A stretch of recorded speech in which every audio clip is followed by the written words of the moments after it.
And now, preview time. So let's take a look at what's coming your way.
The Jeff Meacham Network's Multiverse of Media. For over 15 years, the recognized symbol of excellence and the standard bearer in coverage of sports and entertainment.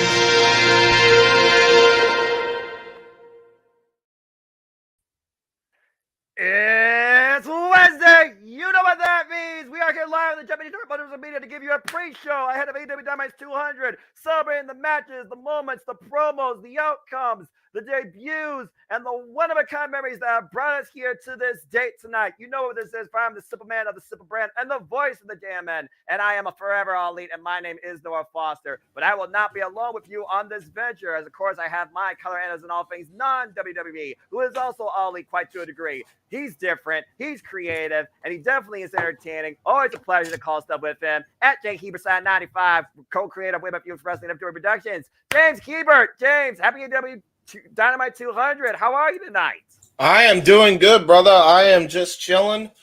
I just logged into your Sling, and we are enjoying 200, baby. 200, baby. Woo! Can you believe 200, it? baby. Woo! 200 episodes to finish. This company, this brand, This stage brought to us October 2nd, 2019, and what it has pushed itself through, challenged itself to thrive and survive and grow and elevate and expand. And here we stand tonight on August 2nd, 2023, celebrating 200 episodes of AEW Dynamite. What a ride!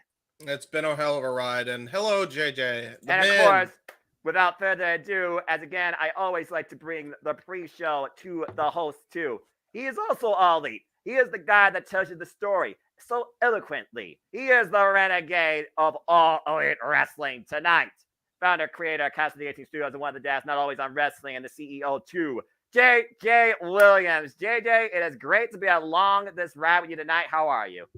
I am doing well, man. I'm kind of looking forward to this. And it's funny because little over a year ago, I started to dip my toes into AEW, and I didn't know a whole lot. But here I am about a year later, and I'm excited for this, man. You know, I tried to go back and watch the videos on YouTube, all the little clips of debuts and title changes that AEW posted to kind of hype everybody up for this. Not going to lie, didn't get through them all. Too much other chaos going on in this house.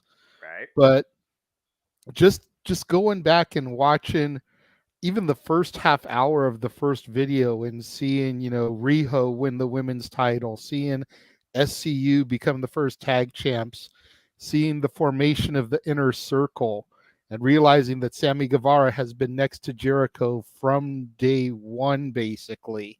Mm-hmm. And here we are tonight where he's across the ring from Jericho. And could this be the final nail in the coffin, and Sammy Guevara getting his freedom from the Ayatollah of rock and rolla, the Ocho as he's now known? Well, not even just Sammy, but Daniel Garcia also. Right, but Garcia wasn't there in the inner circle. Sammy was. That's so fair. That's fair. Exactly. You know, watching the debut of Brody Lee and his introduction promo, and just like, dude, how did I miss this? This was freaking awesome. I almost slipped and said the other F word, which, you know, that's the whole reason we ran that 4-minute, 50-second opening video. So if we came right on and just dropped it, we were good. We were in the clear. Right. Yeah, true. But yeah, like, I am stoked for this show. You know, every match looks like it's got a potential to be a classic. You've got the face-to-face with Jack Perry and Jerry Lynn, which Jeff brought up a great point with the rumored matches that are being talked about for All In. Right. You know, Jerry Lynn have this face-to-face and tell Jack Perry that his opponent is going to be one of Jerry Lynn's greatest rivals. That would be dope. Are you kidding me? I'm going to jump out of my chair if he shows up tonight. I would love it if Van Dam came back. That's a hell of a swan song. Right? Now, if Katie Forbes comes along with him on for the ride, I'm sure James will have something else to say about that. That's a swan song. I don't know if James could handle all that. Natalia Markova and Katie Forbes on the same weekend. Yeah, man. I think that might make James spontaneously combust. Just it might be. Well, inappropriate, JJ. It's Wednesday night. That's that could be a whole lot of things. Well, again, this is professional wrestling, damn it. This is what it's all about. Shout out to everybody out there in the chat. Again, folks, please like, subscribe, comment, tell a friend, super chat this man at Casting Studios. If you want to dictate the conversation, bring us your favorite moments, your favorite rising stars, wrestlers for the ages, your matches, your promos, your takeaways. We love to hear it. We're going to be talking All Elite Wrestling all night long, at least through the show and up to it. Shout out to Will, King Mike, 25 Perez, Nathan Banks. Good to see you all. We got people from the UK. We got people, of course, right here. Some people who may have wanted to go to the show tonight, but looks like they're going to stick around and engage with us and watch it on TV, and we appreciate that. And Nathan, I think you already know the answer. I am forever All Elite. Been along this journey of what even was AEW before it was conceived since All In originally in Chicago. That being said, JJ, that was a great preview of tonight, and I love that story of your fandom into All Elite Wrestling. You didn't come in the beginning, but you found your way into it, and you've been along for one hell of a ride, and now you wonder, wow, I missed all this beforehand? Yeah, and to think, this company thrived in its early stages in front of nobody through a damn pandemic and still gave us an organic weekly product every week. Absolutely. Respect. You know, all the major companies had to do that. You know, you had the Thunderdome era for WWE, you had Daly's Plaza for AEW, you had to deal with what Impact was dealing with. You know, I don't know where they were broadcasting from. I think they were right out of Nashville. They were broadcasting from Skyway Studios. But the thing I like about AEW, we didn't know if they could do it and how they were going to do it. And the fact that they still had an organic audience, not virtually, they didn't do a single virtual thing.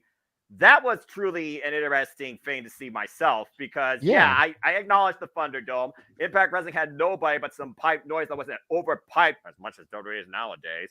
But AEW, they tried to keep it as organic as possible, pyro, commentators, and a real audience of the actual talent involved on different sides. Truly a heel-face dynamic. I thought that was brilliant. But that being said, I know I've talked a lot. James, I saw your hand. I'm sorry. What do you want to say about AEW Dynamite tonight and your ride? Well, there's a couple things. One that's not related to Dynamite. First off, JJ, as far as spontaneously combusting, I might be a simp, but I'm not that fucking weak. So there's that F-bomb. Secondly, ding! Yeah, under the 13-minute mark. Yeah, there you go. We're good. We're in the clear. We're way in the clear now. I made it past the 10-minute mark. The old YouTube, old YouTube standard. Woo-hoo! High score, JJ. Make sure you timestamp that. See if we actually can beat it next time. Right? Yeah, exactly. But yeah, no. Second thing, obviously that I wanted to bring up is, in general, the fact that Dynamite, you know, this is the flagship show that started the whole thing. Mm-hmm. Yep. And the fact that, you know, say what you want to about all the programming, because not all of it's great, because sometimes, especially Rampage lately, goddamn. But the fact that they had another hour show after that and another 2-hour show following that, due to the success of this show, I think that says it all right there. The fact that they've kind of gone long with 2 YouTube shows as well, you know, giving opportunities to just about everybody, introducing all of us collectively to a whole bunch of new talent, giving limelight not only to themselves but to other wrestling companies, I think has been the biggest strong suit of Dynamite since it's been around. Like, here's a great example. When the Forbidden Door started and they brought Impact aboard it, that was a shocker to the entire system. Right. Nobody expected that Impact would work on national TV again. And the fact that AEW gave them that platform, gave them that audience and exposure, to the point where now a lot of people that have tuned out of Impact are now back in the game of Impact. They know what they're doing. You look at AAA, nobody knew who Vikingo was. And Vikingo's one of the best luchadors to ever come out of AAA since Rey Mysterio Jr. He's so good. And the fact that he's there, you know, producing bangers. He produced a banger Saturday night on Collision. You know, what a freaking match that was. And then you look at all the things that they've done, like, outside of their own walls, but particularly in Dynamite, just New Japan exposure, DDT exposure, GCW exposure. Nick Gage coming in. Like, this is really, I kind of go by, I like variety in wrestling, and AEW to me, even through all of its trials and tribulations, for real, I think it's always been at the heart of it, the hodgepodge of professional wrestling, the great American melting pot of pro wrestling. That's what it is. I think Cody Rhodes said it perfectly in his very first promo on his journey to Full Gear 2019. This is Ellis Island for a wrestler. This is freedom. Yes, and freedom is damn good. And you really consider as well, had that freedom not been there for another huge, giant place to work, the wrestling industry would not be nearly as popular as it is right now. Absolutely. And for the workers, it means more opportunities for them to get better paycheck, better money, and better pushes all around. WWE saw what AEW was doing as far as how much they're paying them, how much they're pushing them on TV. It's like, okay, we kind of need to step up our game here. Took them a couple of years, but they eventually started doing it. And now people are making big time money. Yeah. And more money means better benefits for the workers. That's good for me. That's why I'm glad that AEW's made it for 200 episodes. And that's what we celebrate tonight. And more so than just the show itself. As far as I'm concerned, they're still just getting started. But again, you look at what has been accomplished by this stage, who has been able to grow, present, showcase, get that opportunity, even if it was a one-off. It really is an amazing thing. At the end of the day, it doesn't really matter where you are in the fandom, but you appreciate what you're seeing and what it is actually bringing. And again, AEW, if nothing else, has been more of another stage of global opportunity. And it all comes down to the mecca of this company, AEW Dynamite, in the beginning. Yeah, I do like the question, go ahead. We always talk about the glory days of wrestling, and the glory days of wrestling to some people means the 80s and Crockett versus WWF. But I think when people our age talk about the glory days of wrestling, we always talk about the Attitude Era. Bar none. And I've said it a few times before, we are in another golden age like that, where WWE is still the top promotion, regardless of what people want to say and how certain internet journalists want to crap on it. They will forever be the number one. AEW is WCW. And I do not mean anything ill by that, because a lot of people hear WCW and they think about 98, 99, 2000 when WCW was sinking. Yeah. And kind of turning into WWE light. Right. I mean nothing ill by that, but they are a very strong number 2 promotion. Yeah, Impact Wrestling is kind of like the ECW. They're the little engine that could. They're the promotion that you only get in certain markets on a certain channel. And if you have that certain cable or satellite provider that gets that channel, then you can watch it. Right. Ring of Honor is back, granted under the Tony Khan umbrella, but Ring of Honor is back and still doing things. And then, like you said, you've got New Japan, you've got AAA, you've got all the other independent promotions, big, small, and in between. We are in another, boom period for the business. And to your point, we would not be here if Tony Khan, Cody Rhodes, Kenny Omega, and the Bucks hadn't taken that chance. Right. So, quite literally, my hat is off to them. Y'all see, I'm not wearing a hat tonight. My hat is off to those guys for taking a chance, Yep. It takes a lot of balls to do something like that. Well, I mean, good old JM says it perfectly. It's not hard to book. It's hard to finance. To do something like this, you need a hell of a wallet. I couldn't think of a bigger wallet than a freaking billionaire family that owns a football team. So the fact of the matter that this random moment out of nowhere, where if this didn't happen, you could have had the elite in WWE. And it was really a time-sensitive thing, apparently. The fact that this happened led to that rally, led to Las Vegas, led to 2019 Double or Nothing, and grew into this. And where we are now is surreal, to say the least. And to add to that as well, like, you had the money already, but you had to have a lot of balls and a lot of foresight to know how profitable this was going to be. That's another thing that I think gets so lost on people. Like, they had the cash flow. Yeah, granted, they were always going to have that with Shahid Khan helping out every now and again, I'm sure. But the fact that Tony Khan took the inheritance that his dad gave him and then profited 10 times that amount with this product, dude, that can't be understated. Like, that takes some serious balls and foresight. In 4 years with global partnerships and showcasing, and the fact that Warner Bros. Discovery has given them even more TV time since, where you got 2 more stages, Rampage and Collision. Yeah, and I think, and I could be wrong on my time frame here, because well documented that I wasn't watching during that time, but to both of you, because I know the black and gold was your NXT. Yes. When did they start to stop putting focus on signing the hot independent wrestler and turn to working into the WWE farm system? Because I feel like it might line up about the same point in time where AEW really started to get their ball rolling, because you Yeah. about how Yeah, it was. they got so many names from the indie circuit because WWE was Double focusing F's. on their farm system at that point, bringing up the Braun Breakers and whatnot.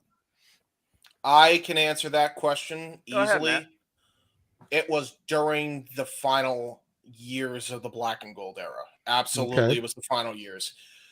When they moved the fucking show from USA or to USA from the WWE network, that was the nail in the coffin.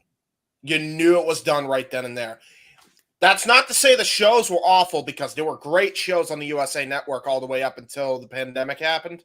Pretty much. Because there were classic shows. I'm not going to deny that. No. But you could already see the writing on the wall, because that meant Vince had already gotten his grubby paws on what he wanted to do with NXT, number one.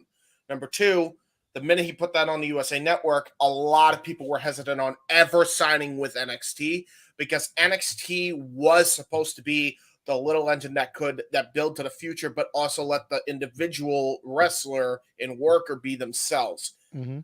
They were supposed to be that super indie kind of comparable to Ring of Honor. Exactly. Yes. You nailed it. That got completely stripped away from them when it came to NXT.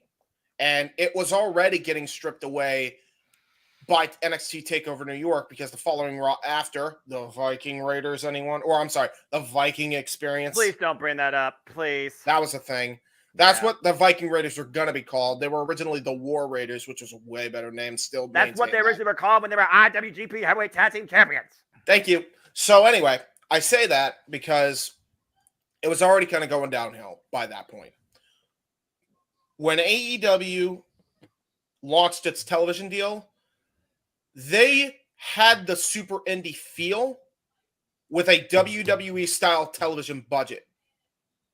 Granted, with a few kinks that they still had to work out, but still vibrant, bright, energetic, whole sold-out arena. The minute that show happened, every indie guy wanted to go there. That's when the tide turned, right around 2019, probably right around the pandemic, especially. And NXT. When you consider NXT at NXT TakeOver Portland before the pandemic, that opened with like Keith Lee versus Dominic Dijakovic for the NXT North American Championship, and you consider that AEW was going into their first pay-per-view, AEW Revolution after Full Gear, headlined by freaking Chris Jericho and Jon Moxley and Kenny Omega and Heyman Page versus the Young Bucks, still one of the greatest tag team matches of all time, held up with its emotional journey. Basically, right before the pandemic, it was the turn of the tides. What we got here? Thoughts on AEW Collision getting 739,000 viewer rating. Wow, that's a lot. For a Saturday night, I think, again, we got prime time professional wrestling, mostly live, mostly at times. That's really good. Saturday nights, that in this day and age, that's very good. In my opinion. Again, I'm not really a numbers guy, because at the end of the day, the numbers doesn't fully justify everything. Because as long as it's still on your screen every week and you have a chance to engage in the product, that's all that should really matter. But if it's getting more attention than even the promoters originally didn't expect to a degree, then that's a beautiful thing. I just don't think you need to go to Twitter about it every week. Absolutely. We've discussed multiple times on Open Mic Night about how ratings aren't judged the same way anymore. I would say anything over 500,000 views for a Saturday night based on the original Nielsen ratings, I'd say that's really good for AEW Collision. Right. Especially with NFL football going to be starting preseason here this week. Thursday is the first game.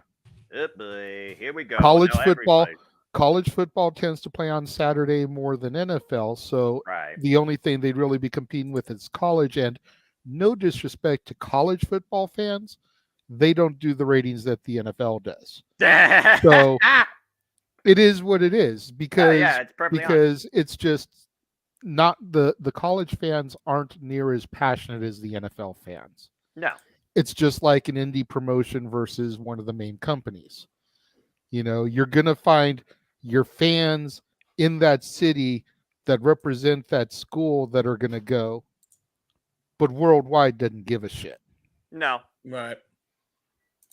But to be fair, I think there is worldwide recognition for AEW as of right now. Yeah, no doubt, no doubt.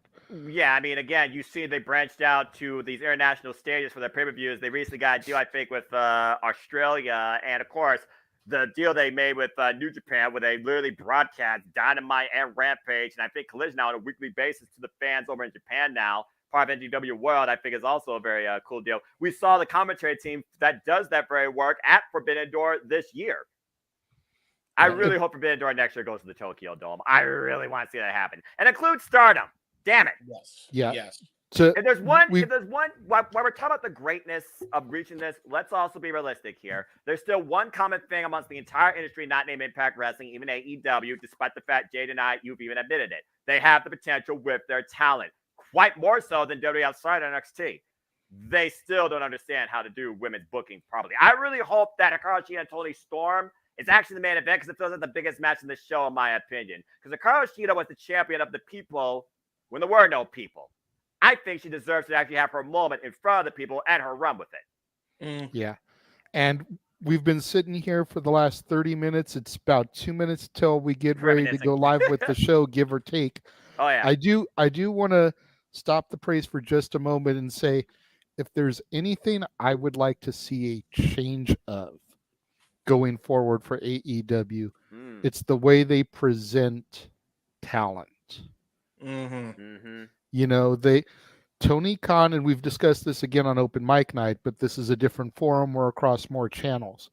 Tony Khan needs to stop the mentality that everybody that is tuning in on a weekly basis knows who this random guy from New Japan or AAA is. We need to start getting to some of those WWE-esque video packages where we can tease these stars for a couple of weeks so that when they make their appearance for the first time, we have that connectivity to the talent. I would say that is probably the one place that AEW, whether it's Dynamite, Rampage, Collision, pay-per-view, whatever, that they seriously lack in, is they assume we know who Vikingo is. Right. They assume that we know who Ospreay is, who Okada is. Minoru Suzuki. Yeah, and granted, I've learned quite a bit about those guys. Thanks a lot to you guys, and then from tuning in week after week and seeing the shows. But I had no idea who those guys were until they appeared on my TV. Until I asked you guys. Yeah, until you started giving the history lessons, much as you did masterfully this past week on the Great American Bash watch along with people like Ilya Dragunov and Gallus, etc. I tried. We did get a couple of super chats before we start. Please do. Big G sent in $20, says, thank God football is back, but I digress. Here's to the 200th episode of AEW, which Big Baller has been to a plethora of times. My brother. Hashtag All Elite. That's right. You were there when Jeff Jarrett debuted, good sir. Oh, God. Yes, you were. And then Ratnick with a $20 super chat says, thanks for the content, fellas. You are absolutely welcome. Keen Mike said that he agreed with me about the video packages. And by my TV, we are live, gentlemen. So I'm going to go into the production studio. You'll see me for the Jeff Jarrett match. Take it away. Alrighty. Hello, everybody. Welcome to the JMN Multiverse of Media for it's Wednesday night, and you know what that means. AEW Dynamite is live across all airways, and me and James Hebert are here to give you our play-by-play coverage and thoughts on tonight's 200th milestone episode. This is AEW Dynamite, and we're kicking things off with the Ultra Chris Jericho, who will be in tag team action for the first time ever, tagging alongside Konosuke Takeshita, where the question still is unknown. Will he join the Don Callis family? To everybody who's watching, please like, subscribe, comment, tell a friend, give it a thumbs up. Super chat, it's as simple as that. If you want to dictate the conversation, let us know your overall thoughts, moments, takeaways, not just from the night, but in the history of AEW Dynamite, as we're here for you for this entire 2-hour ride. James, again, man, it's been a pleasure since day one. We are here 200 episodes later. You ready to go tonight? I'm ready to go, man. And you know what? You want to talk about some history here? I mean, we got a lot of history as far as these two are concerned, and specifically when you're considering Sammy Guevara and Chris Jericho.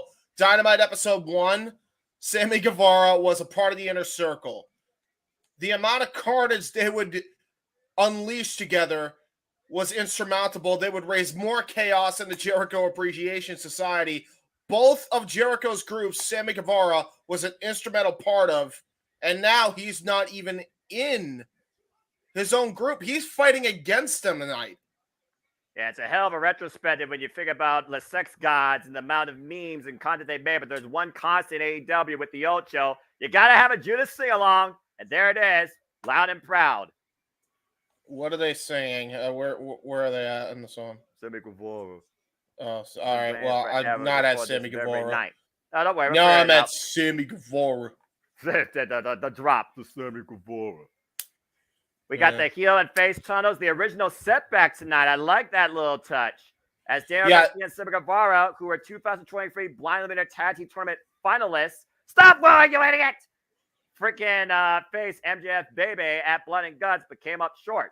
And ever since then, Sammy Guevara more so has been questioning Chris Jericho, I feel, than Daniel Garcia, who's, of course, also coming short after facing Katsuyori Shibata for Ring of Honor Pure Championship. And let's not forget about the moments and the amount of turmoil that Sammy Guevara has had in his AEW Dynamite history. Day one, Daniel Garcia, of course, joined, like you said, Chris Jericho's second family, the Jericho Appreciation Society, and has developed the sports entertainment character ever since. The first time ever, by the way, that Chris Jericho and Konosuke Takeshita are retiring together. For those that don't know, that are tuning in for the first time, Konosuke Takeshita is a proud prospect of the DDT Pro promotion across the world, former 5-time KOD heavyweight champion, and currently right now is under the learning tree of Don Callis. Former running mate with Kenny Omega as the bell rings, and we are underway in our opening contest here on AEW Dynamite 200. Let's hear it for Robbie Evers, by the way. Yeah, Bell hasn't run for me. I got you. Don't worry. Just let me know. Okay, yeah. And again, Daniel Garcia, he was once known as the most technical wrestler. Now calls himself the most technical sports entertainer after beating Bryan Danielson and turning his back on him too and joining the Jericho Appreciation Society. Jericho Appreciation Society now has been part of AEW since AEW Revolution last year after Jericho lost to Eddie Kingston. You got the bell ring, bro? Shove. Bell rang ages ago. I'm seeing chops now. Sorry. Oh, you're fine, man. Again, I'm just getting about to better content about tie up or kicks me off, and we got a side headlock here. Again, Sammy Guevara has also been involved with Chris Jericho for gold when he previously challenged Jericho. Nice show out there in a kip up for the Ring of Honor World Championship last year at AEW Full Gear in a Fatal 4-Way.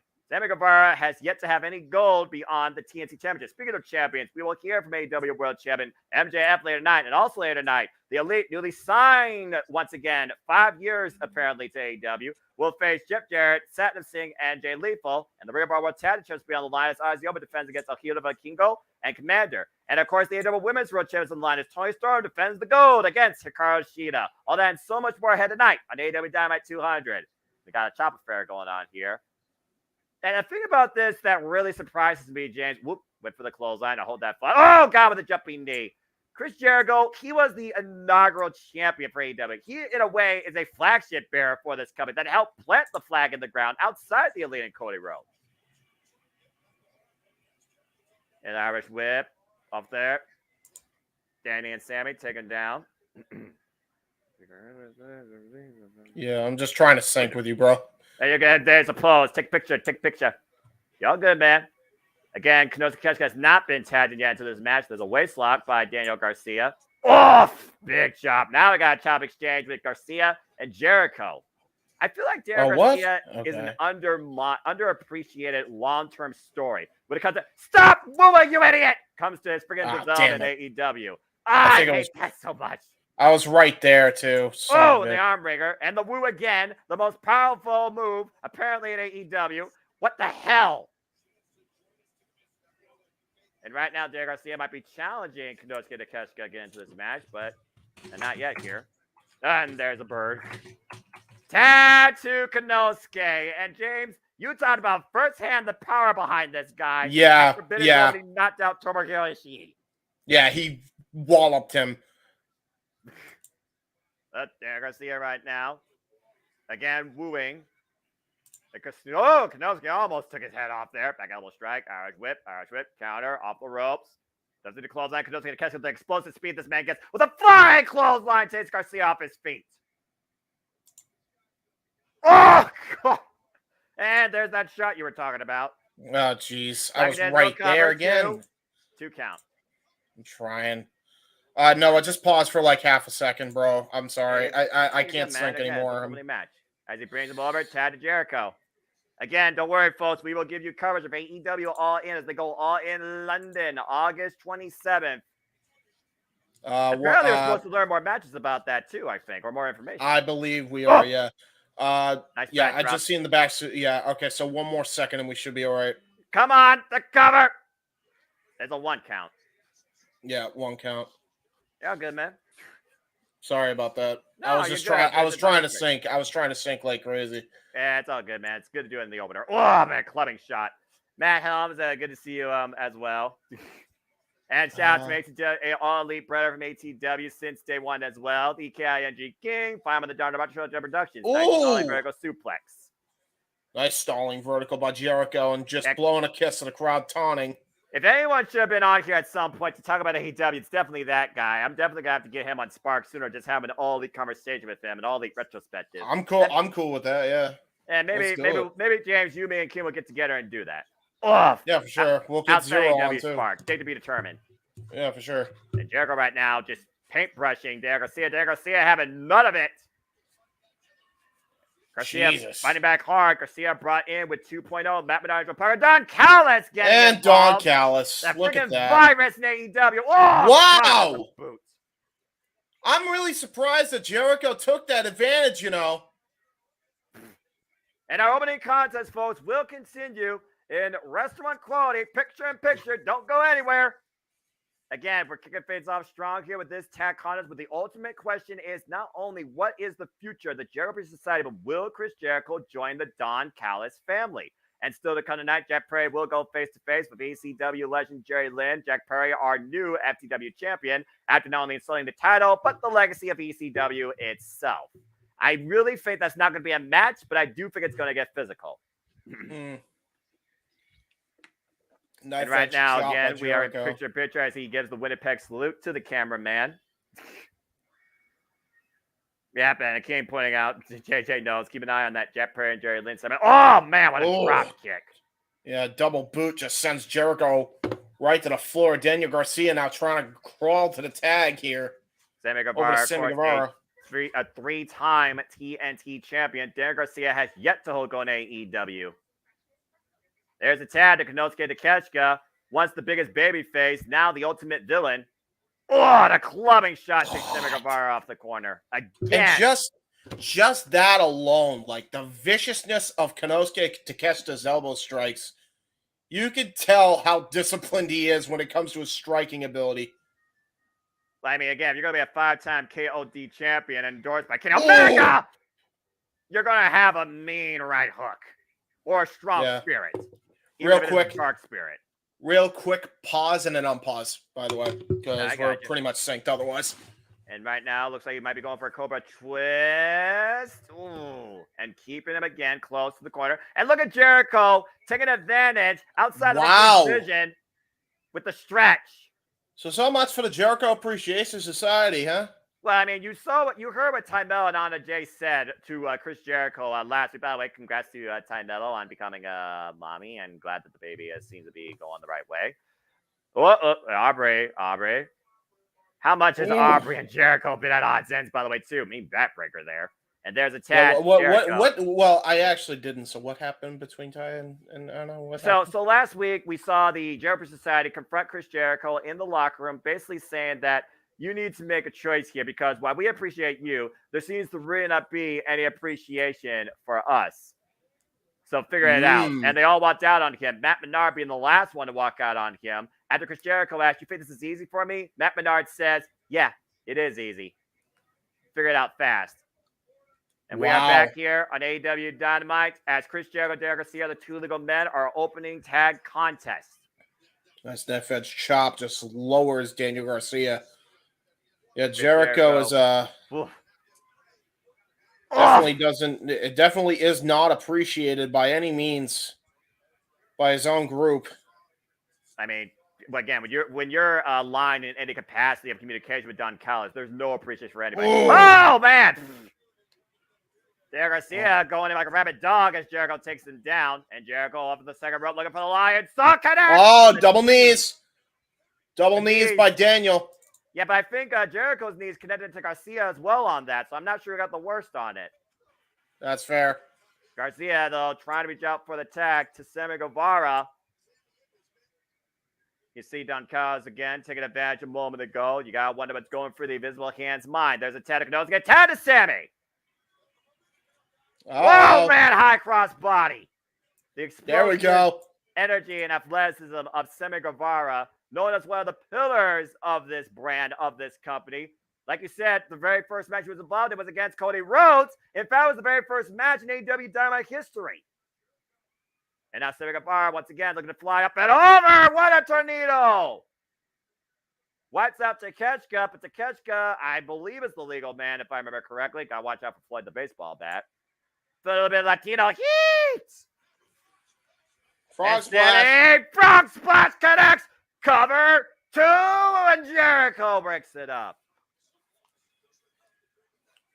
That was close.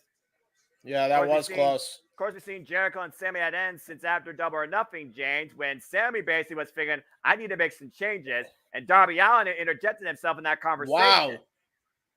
Uh-oh, Blue Thunderbomb. Oh, wait a minute. Yeah, there it is. Blue Thunderbomb connects. Oh, not going for the cover, though. Immediately looking to turn him over, maybe into the walls of Jericho? Or the Lion Saber? Looks like it. The knee on the back of the head. High angle variation there. Jesus. He's this cranking is horrible. hard. Up kick, though. Oh, wait a minute. Corner Jericho. There you go. Wow, man. Beautiful Spanish fly, cover, hook of the near leg, a 2 count only. Well, I'm just seeing the 2 count. Try to unpause, unpause, quick. I got you. And right now, Sammy, missed the chop. And you gotta watch out for that juice effect, that spinning back elbow strike that Chris Jericho has used since day one. That was the very one that beat Komander. Inside cradle. Ooh. Ooh. Yeah, I do think they got good chemistry, Mark. It's an interesting young dynamic. And Daniel Garcia was first put under a mentorship role under Sammy Guevara by Chris Jericho. Let's not forget that. Yeah, real quick, no, sorry. Another pause, and then unpause quick, because this thing is such a pain in the butt to sync. You know, Chris Jericho's had a rough 2023, James. If we're being perfectly honest here. Cowbreaker! Oh, shoot! Intercepted, Daniel Garcia. Here's the hook in the near leg. 2 count only. I mean, you think about Chris Jericho at Revolution, he lost to Ricky Starks. He lost to Action Andretti. He's also lost out against Adam Cole. He has not had a great 2023, despite the fact he came into AEW Dynamite as the first ever AEW champion. Jericho laying in those heavy chops. Wow, man! What a flying kick, cover 2, and Konosuke breaks it up. And I don't know yet, Marcus. Just a heads up, folks. Be courteous, of course. Watch and in-ring action. You want to do the conversation, suggest some of that. You don't necessarily need to use all caps. I understand people like to use like all caps for like attention, but more honestly, it's just clutter. And Sammy, who's feeling local, up on the top rope. Shooting star press to the floor, wipes out Konosuke. We're down to 2 legal men in the ring. You all right, James? You're being quiet here, bro. Oh, Juice. Yeah, boot to the head. Try to go for the juice back. That's schoolboy. Oh, I'm trying to sync so bad. It's so unsynced. Double leg right now. Might be looking for the Red Death. Going for Red Death. And he's got it. Red Death sharpshooter replied. Oh, wait. What Don Callis doing? The Don Callis. No. Right in the back of the head. He hit him with a baseball bat in the back of the head. And I don't think, you know what? I don't even think Jericho appreciates that. Look at that. Yeah, talk about appreciation. Who He's really bullshit. appreciates who in this match? Jericho looks shocked. Again, why would anyone want to work with Don Callis? But Chris Jericho, again, got to take advantage. Cover, too. And Jericho and Konosuke win. Again, James, you did say he may not appreciate it, but at the end of the day, Jericho got the win. Pop, great to see you, and I appreciate your support. I don't think he's happy with this. No, he looks a bit disappointed. I mean, if this is what awaits Chris Jericho if he joins the Don Callis family, I would quickly put myself up for adoption. Yeah, and he's really upset. Like, I don't think that's a victory he's happy with. Well, Chris Jericho again, as Konosuke laughs in Sammy and Garcia's face. And we wonder again, what is the state of the Jericho Society? What is the future of Jericho? Let's go ahead and turn face backstage with Tony Khan. Again. At least they didn't talk about he has an announcement. We're celebrating 200 episodes of AEW Dynamite tonight. Yes. We're also celebrating an Important important milestone. milestone. The biggest professional wrestling show. That's true. The biggest show of the year. Near 80,000 people. Does the man blink? I worry about him sleeping. Thank you to all of you fans around the world who made it possible. Say what you will about this man, but this man's wallet, this man's vision, this man's passion brought us to this point. Thank you, Tony Khan. Oh, that was okay. Nice. This is actually a good one because. Okay. Oh, I miss JR's voice.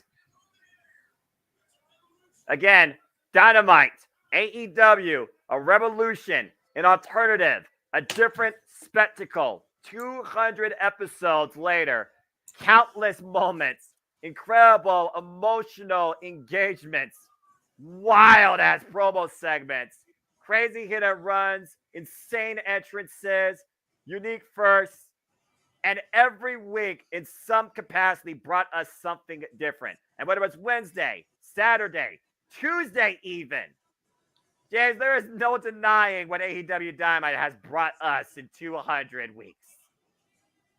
Fair enough. Sorry, I saw that match live, Cody and freaking Sammy Guevara, and that ladder-to-ladder cutter. My God. Hey, Cleaver, good to see you, my friend.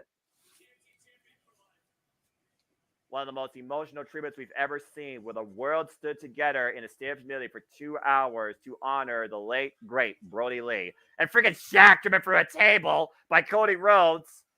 Blood and guts, the most violent match brought to this stage in the era of live professional wrestling.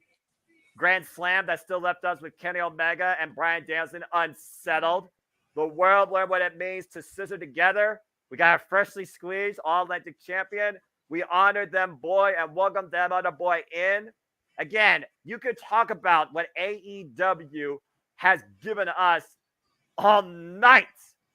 And as far as I'm concerned, we're just getting started. Exactly.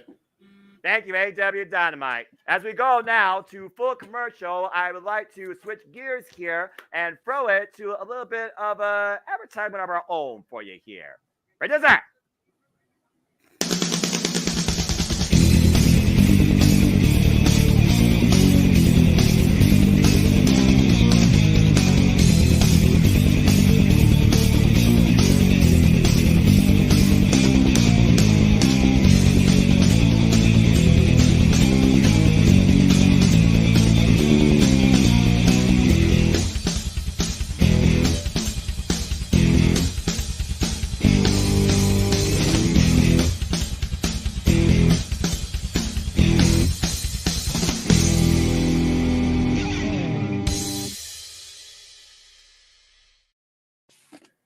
All the wrestling, all the professional wrestling, and sports entertainment. Right here on the Championship Network, Multiverse and me, a live watch-along events specials. You see what's come up ahead, and on behalf of the producers here behind the scenes, we'd like to thank all of you across the entire Championship Multiverse and media who are tuning in to our coverage, conversation, reactions, and play-by-play. Again, we appreciate all of you that's been for the ride, not just for the night, but for the entire time.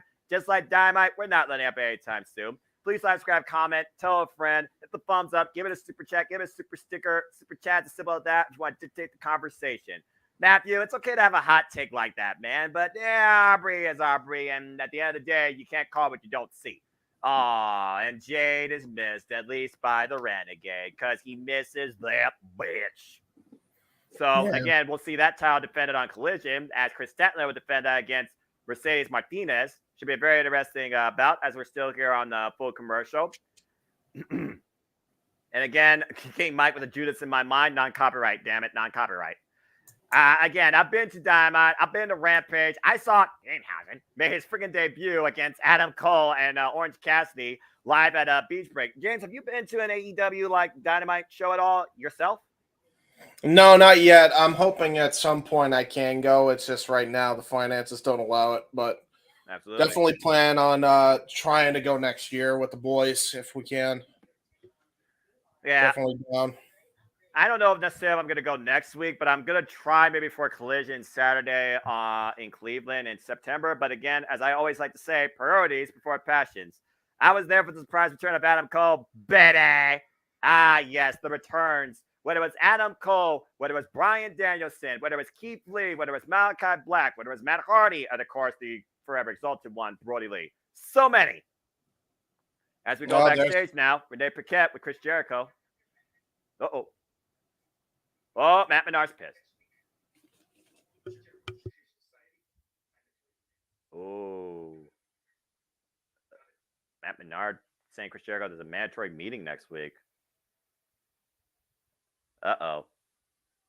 I think, James, you just found out pretty much your timeline to the answers we're seeking. Here's the thing, though. Jericho's acted like he was upset before. True that. So can you really trust him? No. Mm-hmm. But I also can trust that this Spin Symphony is going to lead to drama as we welcome in our new FTW champion, Jack Perry.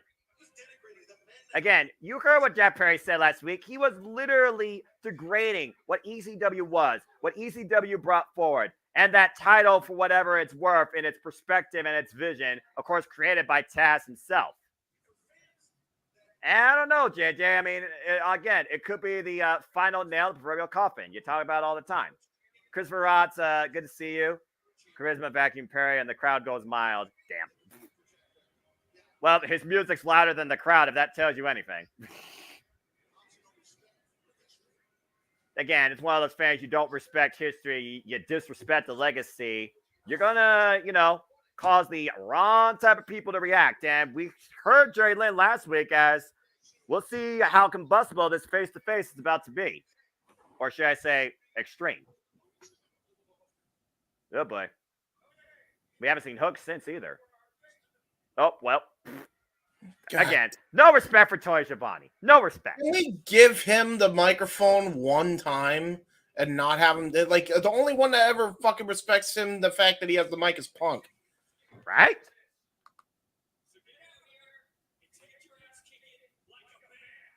He's calling him out. Take your butt kicking like a man. Take your ass kicking like a man. Dude, he's retired. Yeah, well, again, you've seen, James, what has happened to pull a person out for one more match. Jerry Lynn, though, cutting the music off, microphone in hand. Again, former Ring of Honor World Champion. That's why he's a lot of the, board members of Ring of Honor. I just got to point out, can we go back to the colorful background Dynamite-wise? I like it. I agree. Makes it stand out. Yeah.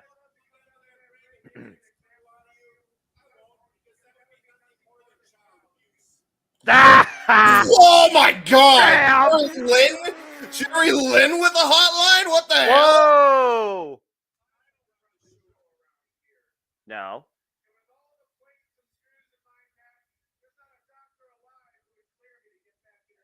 That's very true.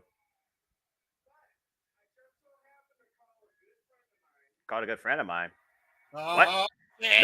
No. Happened to wrestle ACW.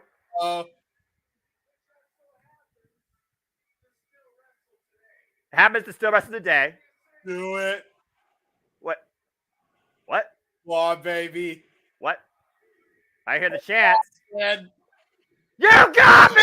fucking kidding me? Holy shit! He's What coming the out! fuck? He's coming out the Fucking Paramount! way! He's coming out the Paramount! The whole effing show! Rob Van Dam is in All Elite Wrestling!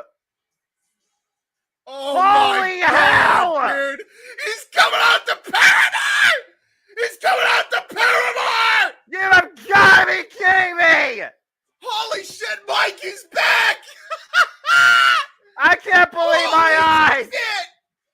Former Oh my TNA 100 God! champion, former WWE champion, former ECW champion. Oh my RVD God! is back. Dude, I can't believe he's coming out the fucking... Ah! I've had my moment tonight. Oh, wow. And he does still wrestle to this day. The I mean, fact James, he that never held that Toni- title, but he is the living incarnate of ECW. Embodiment, excuse me. Jack Perry wants none of it. The kid's gonna run away for now. I think we got our first match for All in London. I think you're right, and I hope it's official. Either that or All Out. I'm cool with either or, man. Holy shit. They got 2 pay-per-views to book, don't forget. Goddamn. I would sing, but it's non-copyright here. Yes, ladies and gentlemen, Rob Van Dam is in All Elite Wrestling. Rob. The whole effing show. Look at the shape this dude's in, bro. Good The dude grief. doesn't age. I mean, you can tell he's aged in the face, Billy but the Gunn body tells a Billy different Gunn story. wasn't the only one with the fountain of youth, James, is what we learned here tonight. Oh, shit! Now. Whoa! He almost got Van Daminated. He almost took his head off. And you can see him sitting front row along those 2 young ladies. Oh my God, those girls are freaking happy as hell. And Yeah, he's trying to get that. One of them was about to be a human shield. Oh, man. And Jack Perry realizing now who he's dealing with.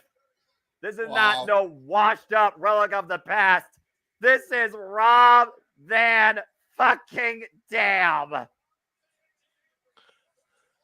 Oh, Jerry Lynn, thank you. This is great. This is phenomenal. Oh, man. As we continue to look ahead, what just happened here a moment ago, we look back at the past for the longest reigning AEW Women's World Champion in this company's history. Hikaru Shida, who won the belt, defended it, wore it, raised it proudly for the Beretta pandemic after beating Nyla Rose at Double or Nothing 2020. Previously faced and tagged alongside Toni Storm while holding the prize and not even having it. But now Toni Storm, with a new set of friends and a whole new attitude, looks to repeat history and keep Hikaru Shida from creating it. Toni Storm, who previously faced Hikaru Shida when she was AEW Interim Women's Champion. Back October 18th last year in Cincinnati, it was Toni Storm that won. Let's go down to the Deborah Yapper, Justin Roberts. Okay, no. Uh-oh. Well, we just got a definition of extreme in All Elite Wrestling. Get ready for a match of the sort. It's time for our triple threat anything goes match with these 3 AEW Dynamite Day 1 competitors. This is gonna be fun. I'm still hyping out. Yeah. Celebrating his 20th year in professional wrestling, one half of the best friends, Trent, who has not held any sort of gold, unfortunately, since 2018, but has been in some epic classes, including, James, that parking lot fight against Proud and Powerful. Yeah, it's one of the greatest hardcore fights in wrestling history, man. And they used everything imaginable in and out of every vehicle, as Trent was the one that got the win that night, and they rode off in Sue's minivan. Yeah, and Sue flipped them off, don't forget. That's the best part of that whole thing. Real quick, I just want to point out, man, Go ahead. Zero's going nuts, not only here, but in my Discord chat, bro. Just saying, spit, walk. Accurate. Oh my god, that was one of the coolest. That was so freaking dope, man. Hold on. I gotta call Mike. I gotta call Mike. For the record, by the way, he is appearing in WIW at some point with that exact song. So the fact that TK just, holy shit. Oh, well. Anyway, as you continue talking about that, we got one half of the Lucha Brothers here who has huge history with the Best Friends. Of course, the Lucha Brothers, previous AEW World Tag Team Champions, AEW Trios Champions, and the previous Ring of Honor Tag Team Champions. They cost the Best Friends at Before Dishonor this year the Ring of Honor Tag Team Championships. And the Best Friends, since being a part of AEW, had a chance now at 4 different types of Tag Gold and have come up short. And then you have this wild thing that is a former AEW World Champion and the living incarnation of violence. Jon Moxley has arrived. And the over-under of bleeding 5 minutes or less, I think someone asked. I'm going to go with, because it's anything goes, under. One of the most incredible competitors to come into AEW and cause a paradigm shift back in AEW Double or Nothing 2019.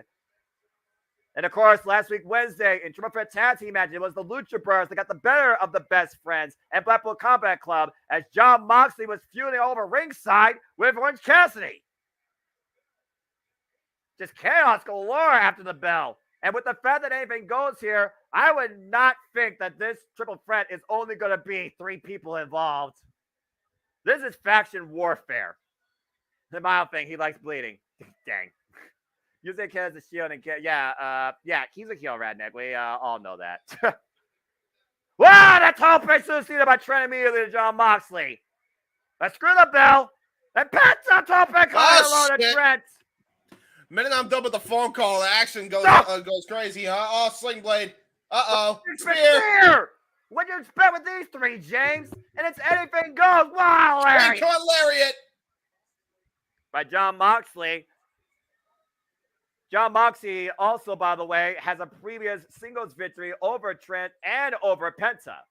Ooh, I like the new jacket, by the way, of Mox. Yeah, go get it, shop.aw.com. But actually, I like that. Never both for me. Buy a shirt. The penalty. I love that it's called the penalty box, by the way. Jesus Christ. You're right. Just buying away. And Penta. Whoa! Uh-oh. Hello! Whoa. Big dog. Again, we just had ECW Legend. This might become an ECW event. Out of the corner. Uh-oh. Bam! Trash can! Pentagon El Zero Miedo says, fuck your life, bing bong. Sammy, indeed. Trent, Beretta, and Penta. Ace Crusher! Out of nowhere!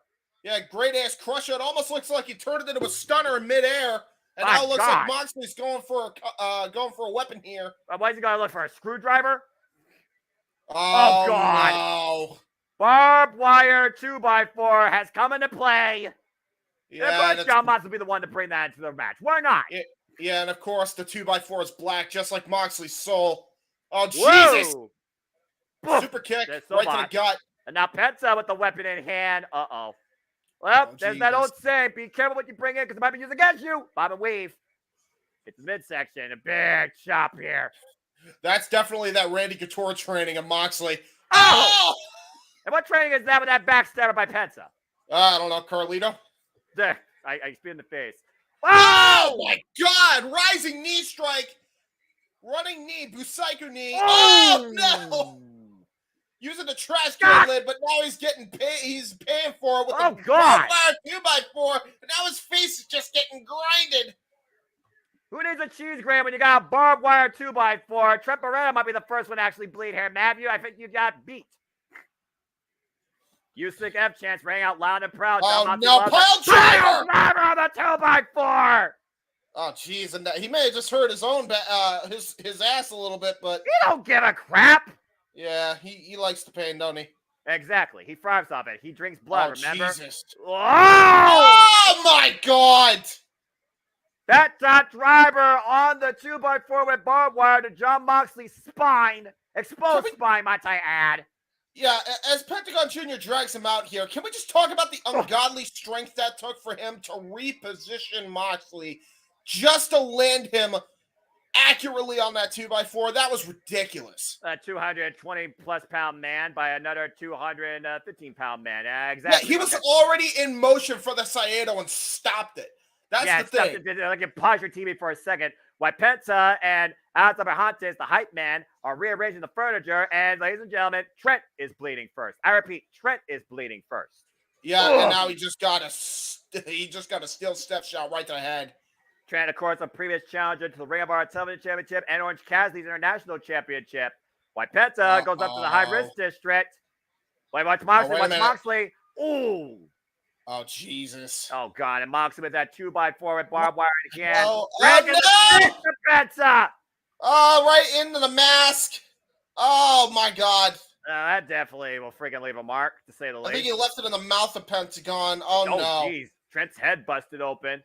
And forehead. Yeah, both ends, too. Both men in precarious position, James. Trent looking to send John Moxley for a ride off the top rope. Might be going for, oh, God! Oh, superplex through the tables! Here even goes to a front match of absolute carnage. We'll continue, folks, in Restaurant Quality fucking picture-in-picture. And now we got carnage everywhere. Everyone's down. Referee checking on him. We got a guy with a very nice looking mustache, but I don't know about the rest of the outfit. That's what you want to talk about there. Yeah. See what y'all King with the Zero Miedo. Matthew, stand take long for Moxley than Barrett. Well, again, Matthew, it's a hot take. It all depends on what you like and what you don't like. I respect your opinion. Listen, man. Yeah, let's talk about this real quick. Even though they're showing the replay of the superplex. Yeah, again, James, I sat down because I know I have to make a pose. You mark the fuck out. Mm-hmm. For those that don't know, Robin and Dem goes back to the birth of No DQ and the fandom of the Renegade JJ Williams and good old JM Jeff Meacham. They've been to his freaking store that he's on, for Pete's sake, and has engaged this man on multiple occasions. Look at these pictures, folks. The pictures tell the story better than I ever could and better than Talk Wrestling ever could. And he truly is one of a kind. It's so awesome that he's here in AEW. He's signed, by the way. I think the graphic came out while we were talking. Did the graphic come out? King, if you hear me, man, get the graphic out in the AEW chat. So Jesus! And Penta just got brained by a trash can. Yeah, he did. Well, I mean, to be fair, Penta, who adopted the Zero Miedo, he was literally trained in that art by Vampiro. Let's not forget his wars in Lucha Underground, James. Yeah. Yeah, exactly. Oh my gosh. We got two more tables that have been introduced now. It looks it looks like Trent's playing his best version of Handyman right now. Apparently didn't break enough wood on the outside.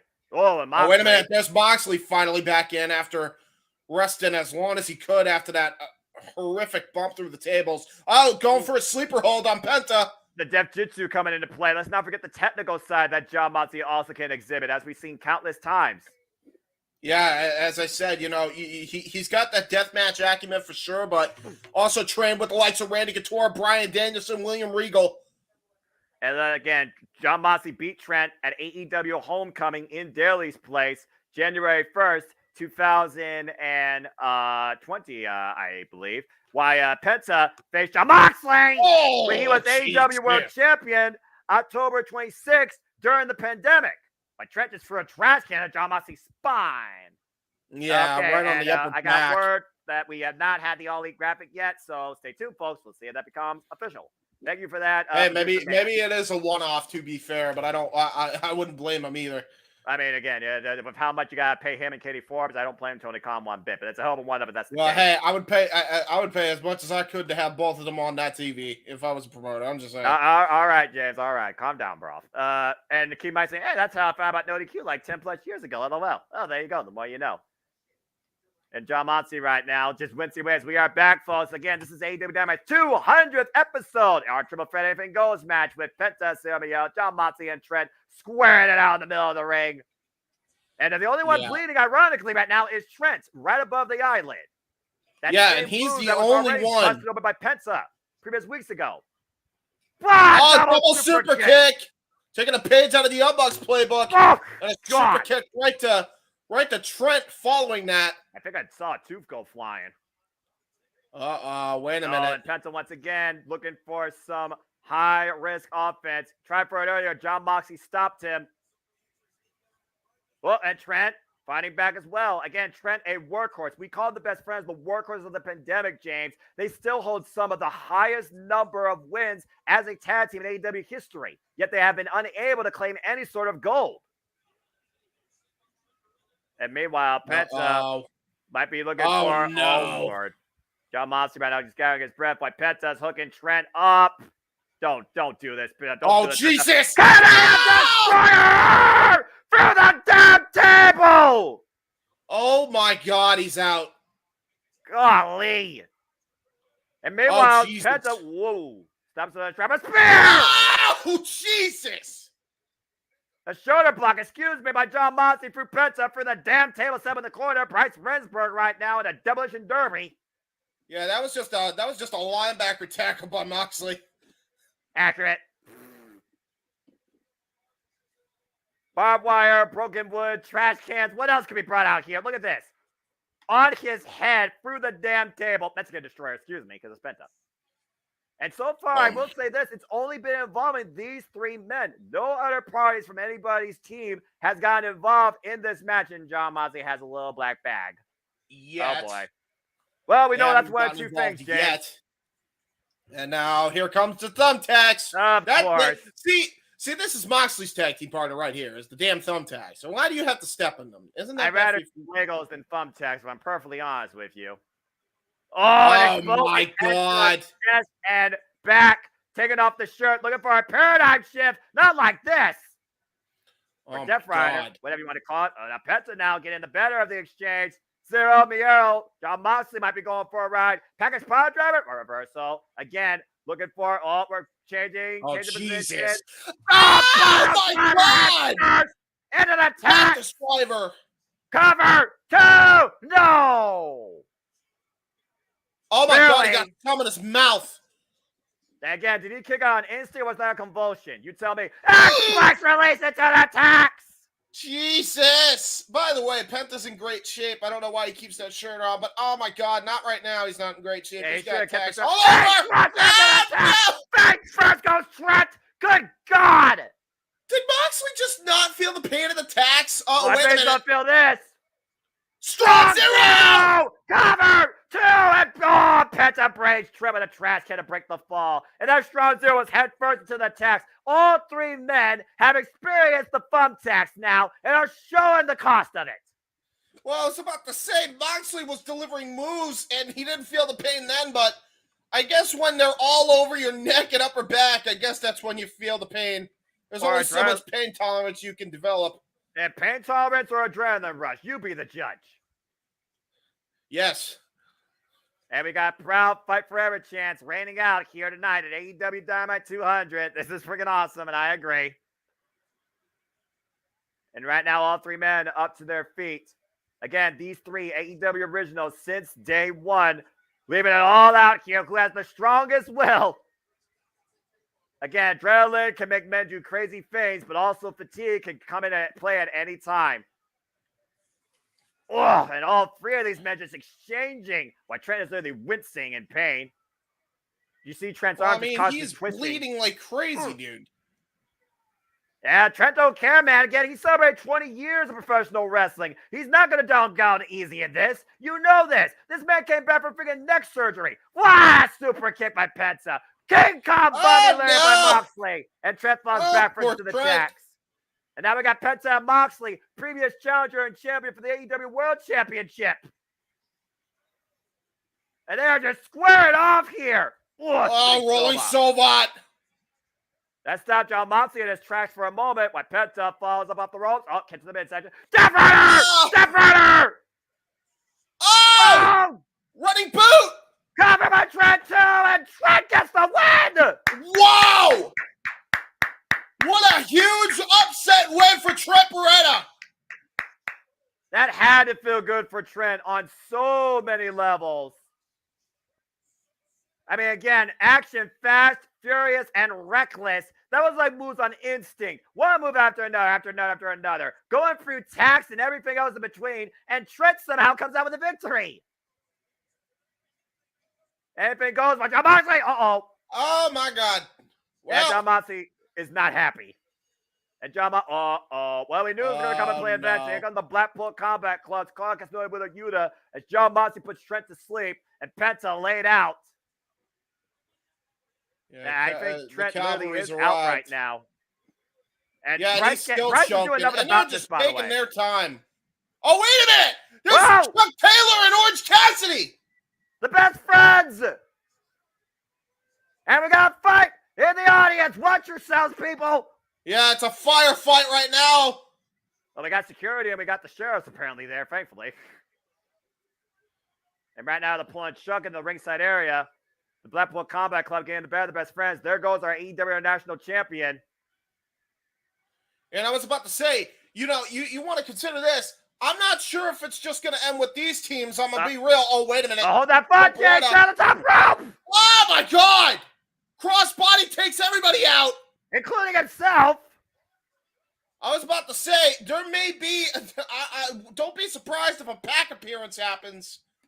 Don't forget, there's still a death triangle in AEW. Oh, my God. Hello. Chair in the face of Clown Castanoli by Chuck Taylor, rocking the Ring of Honor Championship to the outside of the ring.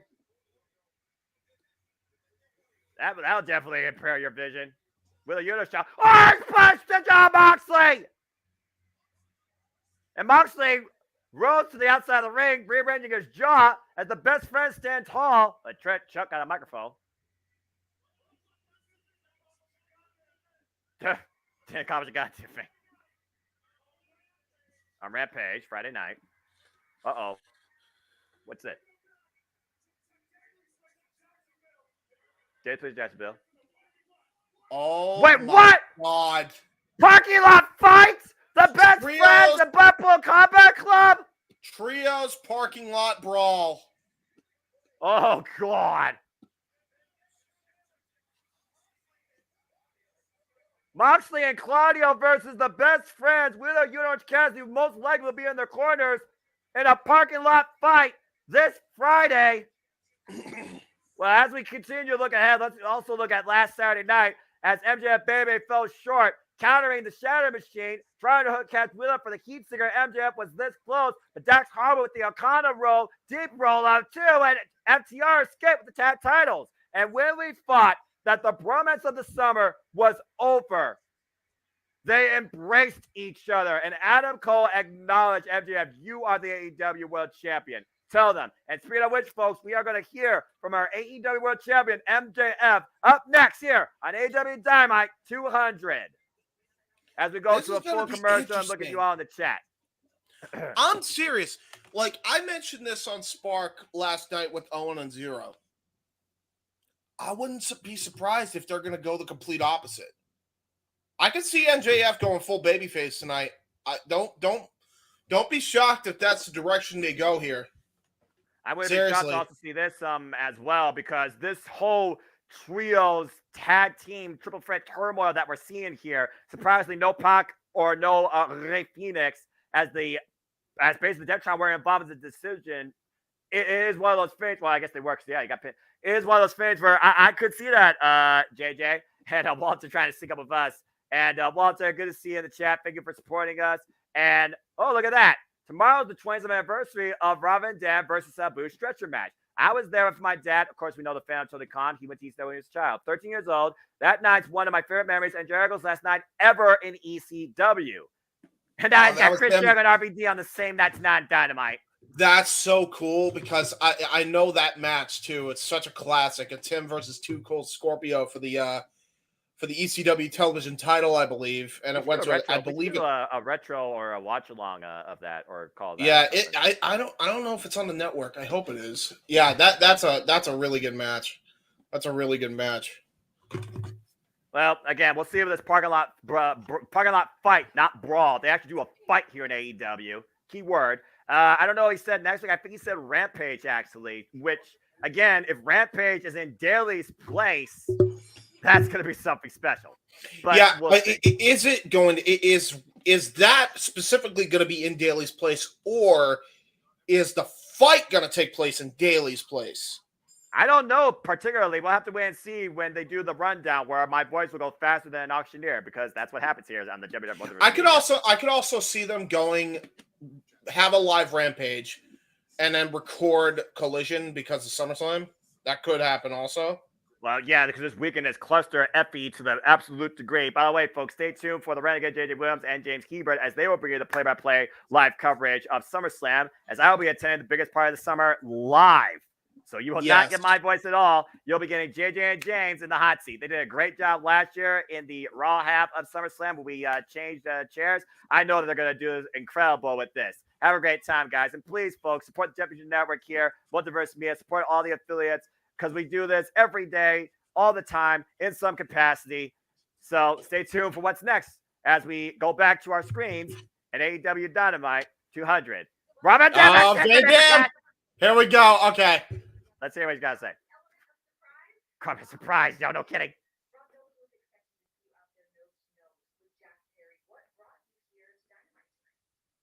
What brought her?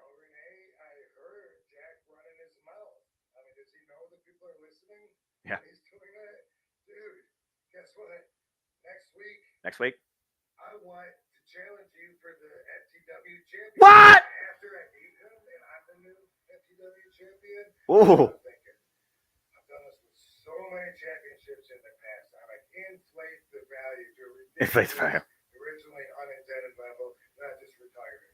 I've done it so many times. Look it up. But that's true. How much fun I had next week. Next week? What the hell? Prepare. Next week. One-on-one. You and this guy. Rob Van Dam. Is that a joke on the ECW title thing? I'm pretty sure it is. We'll see if Tony Comics that match official. Meanwhile, the devil is welcome to the Yuling set. Well, is he still the devil? I mean, let's find out what's next for MJF. Ladies and gentlemen, your AEW World Champion, Maxwell Jacob Freeman, has arrived, and he comes out of the heel tunnel.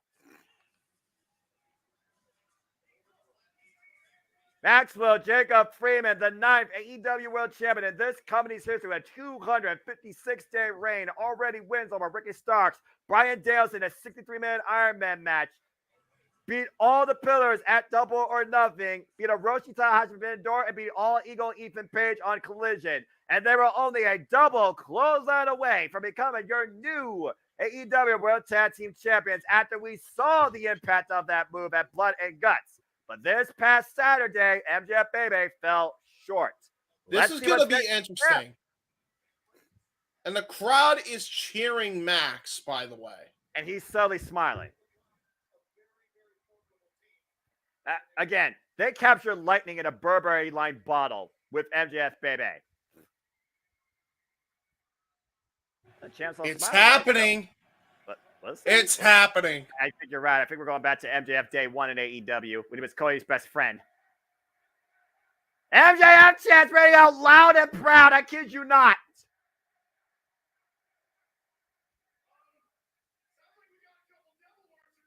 And still saying character double worshippers. I still can't believe that's a thing. A little emotional.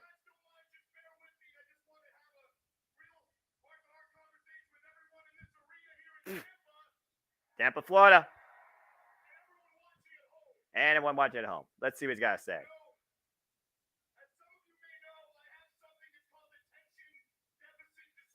ADD. Yes, Sam. You can relate, James. ADD chance, raining out proud. I don't know if that's a good thing.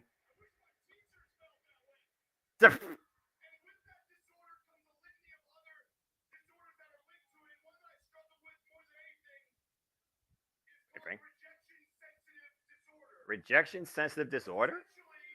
Oh. Can't regulate rejection based on emotions or behaviors. Ooh. That's an unstable mindset. Jeez.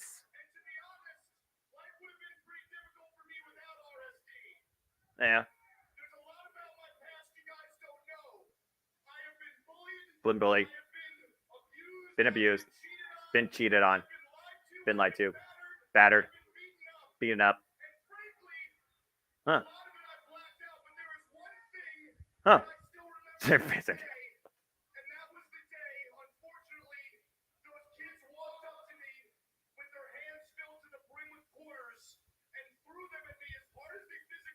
Ooh. Pick it up, Jew boy, pick it up. That's harsh. Considering how much Jews are conservative, I can see why they did that, though. Still wrong.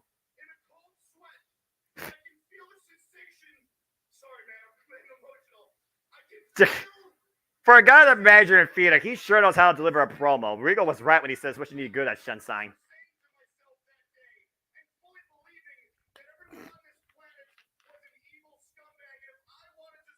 Evil exists, but so does good.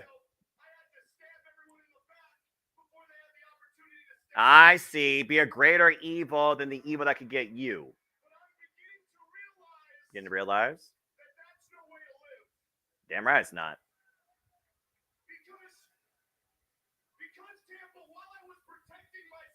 Protecting yourself. Yeah, big time. Scumbag with a capital S. Hmm. Yeah. Yeah. It really is. You've been an A-class asshole. That's very true. Wow. That takes a lot of guts.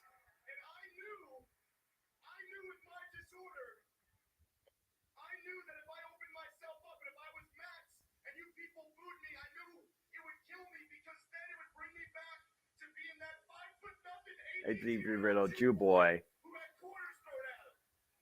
Yeah. This is deep, man.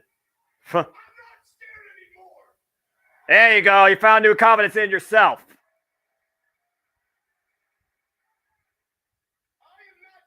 Not scared anymore.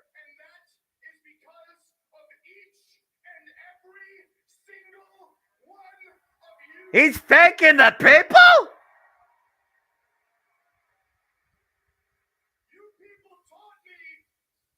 James, I think you're right. This isn't MJF. This is Max. We're getting a face turn. As Max chance ran out. Holy MJF shit. is going folks here. I'm ready for this shit.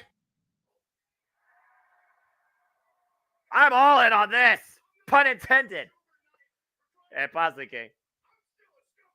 I mean, again, MJF did talk about, he's still scumbag. He still talks about 2024, you know. The scumbag of AEW for the people. The scumbag for the people. I'm so ready for this shit. For the counter. Scumbag for the people, not of the people.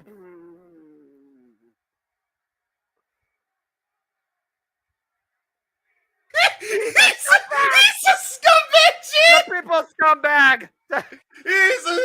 He's our scumbag. I agree. I love this. I love this. Look at him, man. He's loving this.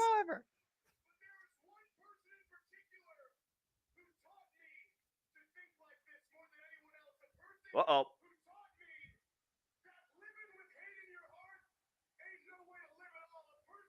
Oh, wait a minute. Can trust. Does that mean Adam Cole turns?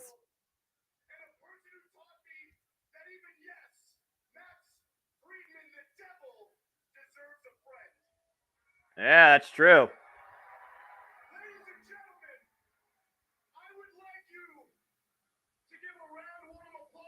Oh.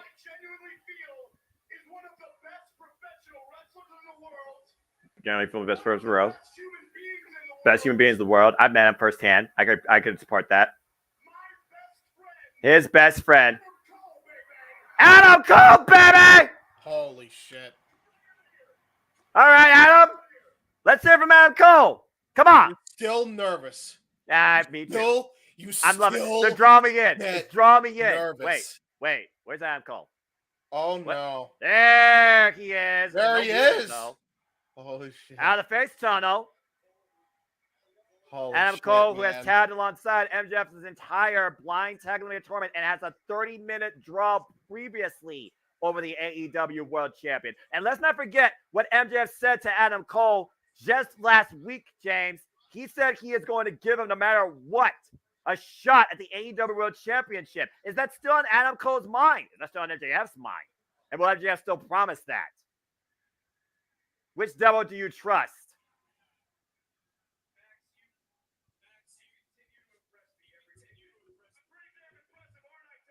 A very humble man for our AEW World Champion.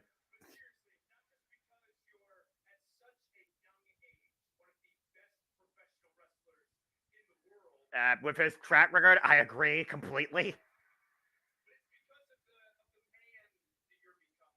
Okay. Man's coming. Appreciate sharing your story. Guess explain come through. Make sure he's not alone. To know he's not alone. Max, for years, I was a jerk. Not only because I thought that's what I had to do to succeed, Right. because I was afraid. Sometimes you gotta be a freaking bully to have a comfortable place in this industry, or at least find your footing.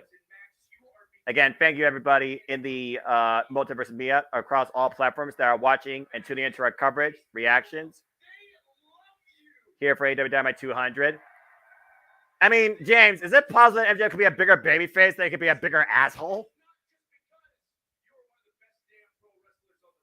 That's pro planet. Sorry, I'm so enthralled with this. Me too. I just know I don't want to give people dead air. Again, Trying, man. I'm so invested. I'm so invested. I want to see what's next for these two. Adam Cole is proud of you. Who's proud of MJF besides Adam Cole and the people there, baby? This guy.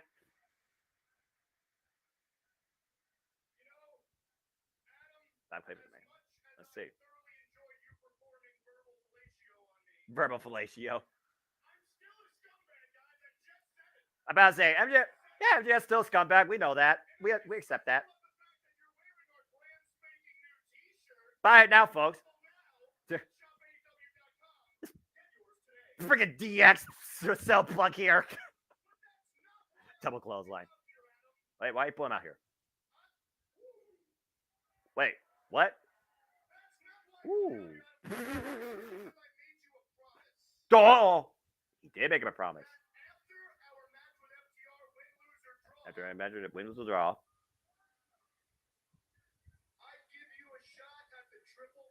Give him a shot at Triple B. The AEW World Championship. That's the World Championship, damn it!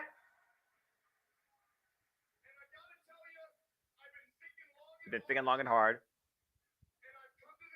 Come to the conclusion. You don't. Oh no!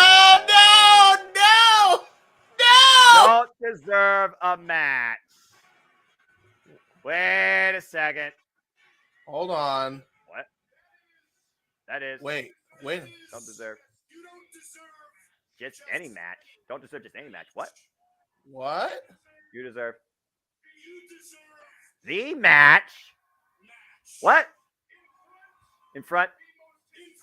This historic crowd. Are you kidding me? God. Adam Cole versus MJF for the AEW World Championship and all in London?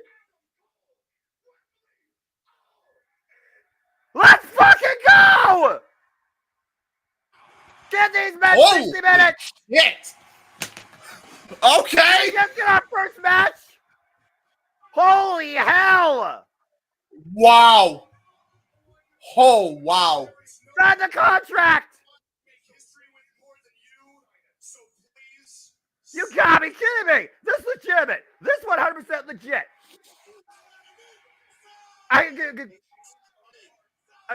I'm stunned. I'm absolutely this is shocked, insane, James. bro. This is the most conservative contract signing I've ever seen in my life. No stupid table in front of them. This is absurd. Adam Cole signs it. Wow. You gotta be kidding me. And Adam Cole just said, Max, I love you. And MJF says, I love you. And they hug in the ring. You gotta give the people what they want. Yeah. Dude. Oh my God.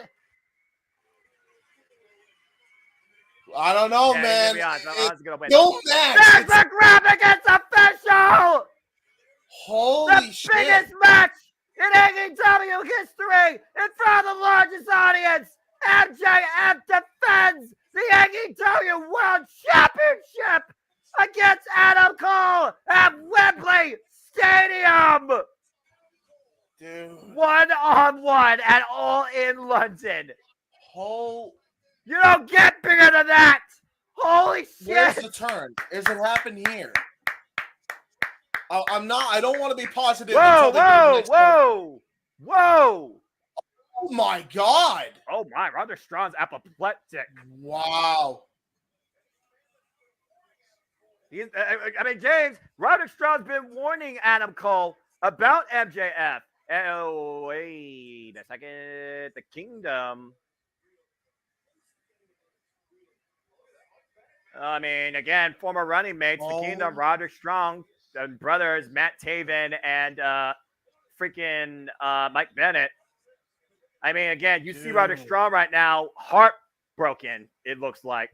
But it is official, folks. The biggest event in wrestling history, AEW Wrestling presents All in London. It will be MJF defending the AEW World Championship against Adam Cole, and it's live on pay-per-view, 1 p.m. Eastern Standard Time, with the 0 hour occurring at noon.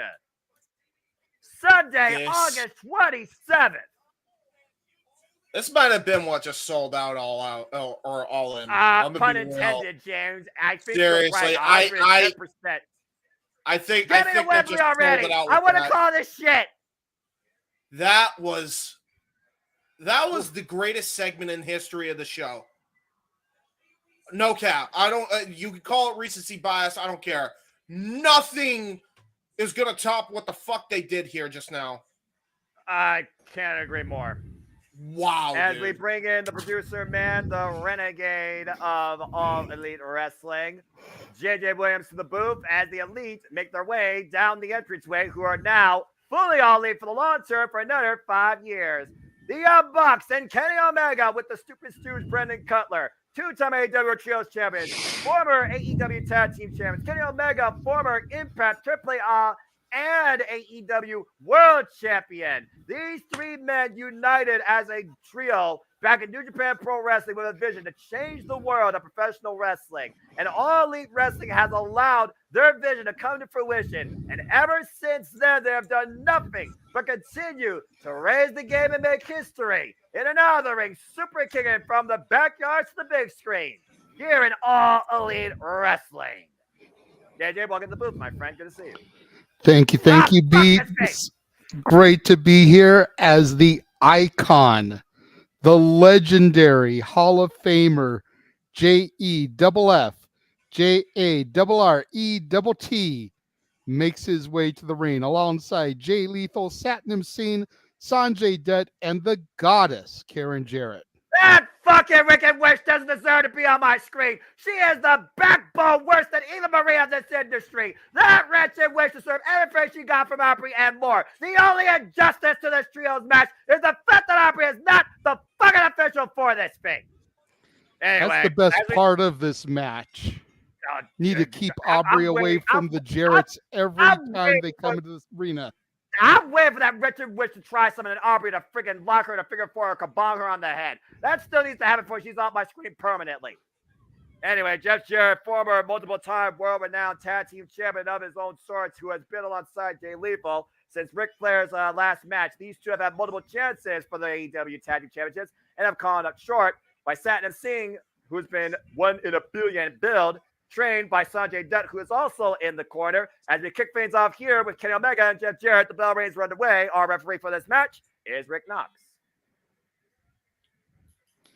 And Probably again, the you next talk about worst referee that he could have for this match, Rick Knox, who goes back to PWG with the Young Bucks. You want to talk about some favoritism?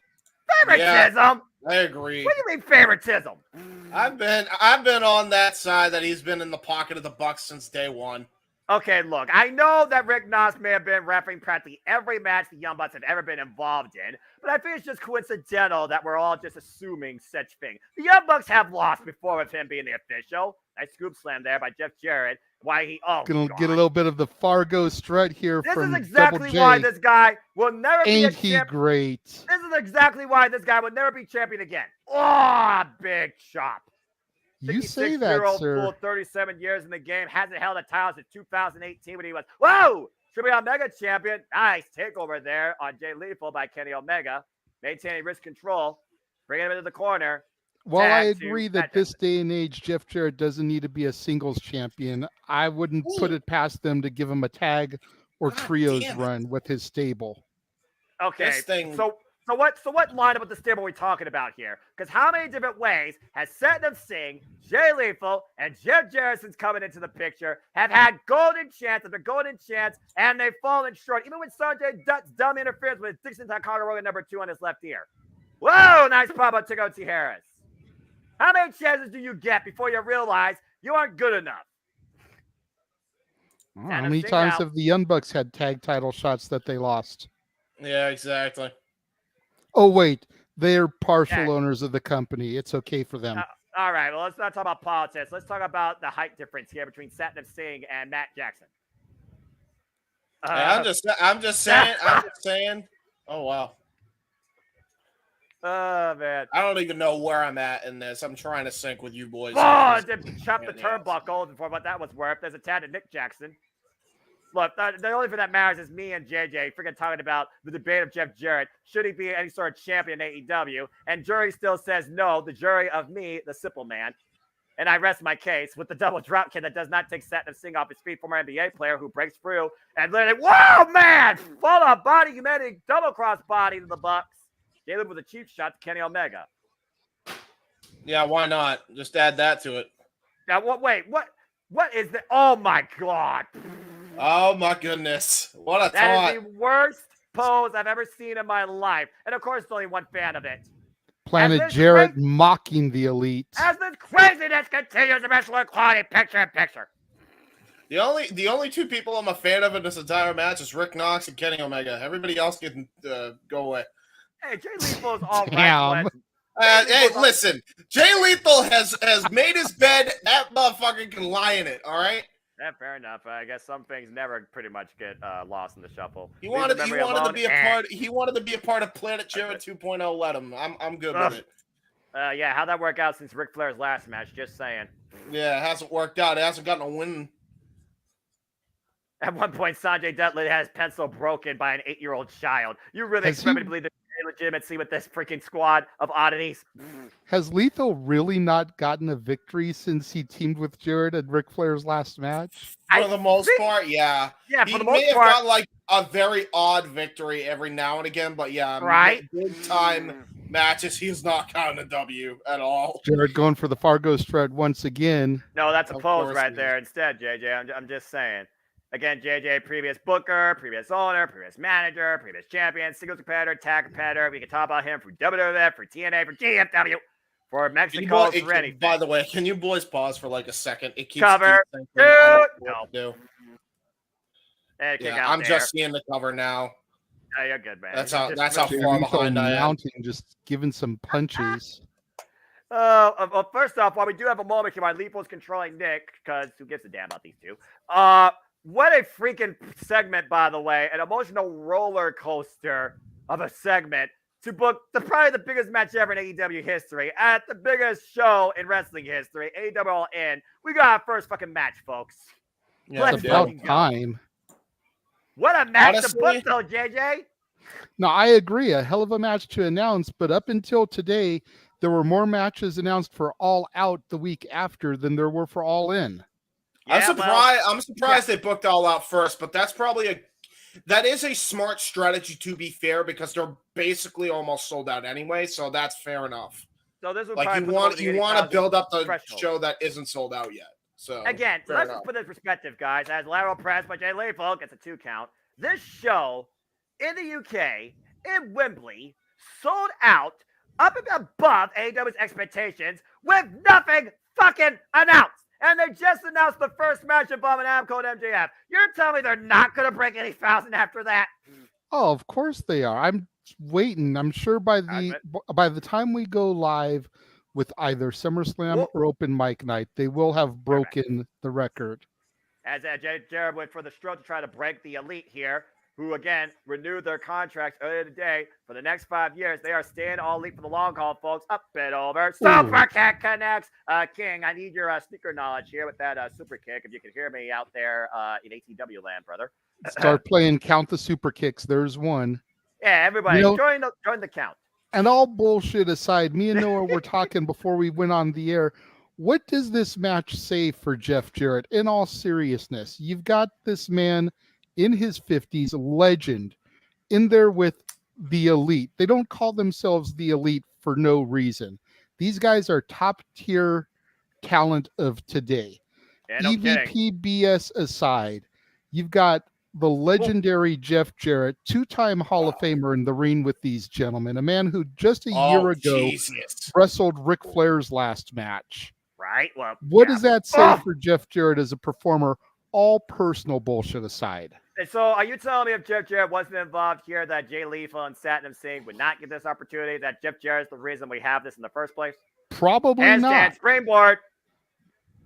Fair enough. Oh, double super cast leaving this guy's John. Yes! Jeff Jarrett. Satnam Singh is still very much an untested commodity. I don't think they would let him in the ring with the Bucks without the ring generalship of Lethal and Jarrett. Like, he's a big man that's trying to find his footing, like you alluded to. I mean, again, he is a former NBA player, so he's all about working with the team, not really working with himself. Bang! They trigger by Omega! They'll always bring down a 7-foot man. I don't care about who you are. What is going on? I lost. And Karen Jarrett, get that fucking witch off the apron, Rick Knox. Are you kidding me? Aubrey, get out here. No, Kenny Omega, don't do this, man. Don't do this. You're not that great. Sanjay with a cheap shot. All right, you guys call it, because I can't sync this for the life of me. I've tried. It's all right. Lethal. Combination. You can sing out to this, man. This is all about me and JJ. Yes, Sprayer blind. Brandon Cutler, I've never liked you more than now. What? Sanjay drop Brandon Cutler. Get Cutler out of there, that piece of shit. Here we go. Here come the Hardys. Let's not forget they were part of the Blind Limited 10 tournament. Jeff Jarrett and Matt Hardy. And remember the attack. Twist the fake connects on Sanjay Dutt. Thanks for coming, you bald idiot. Oh, wait a minute. Jeff Jarrett with the guitar. Oh, crap. He's pissed off. Rick Knox looking to delete the Hardys out of the equation here. Oh, wait, Heyman. The Heyman. Buckshot Lariat. Buckshot Lariat. Bang. Look at him run. And now Lethal wants to play a tune. Bang, V-Trigger. I love that tune, personally.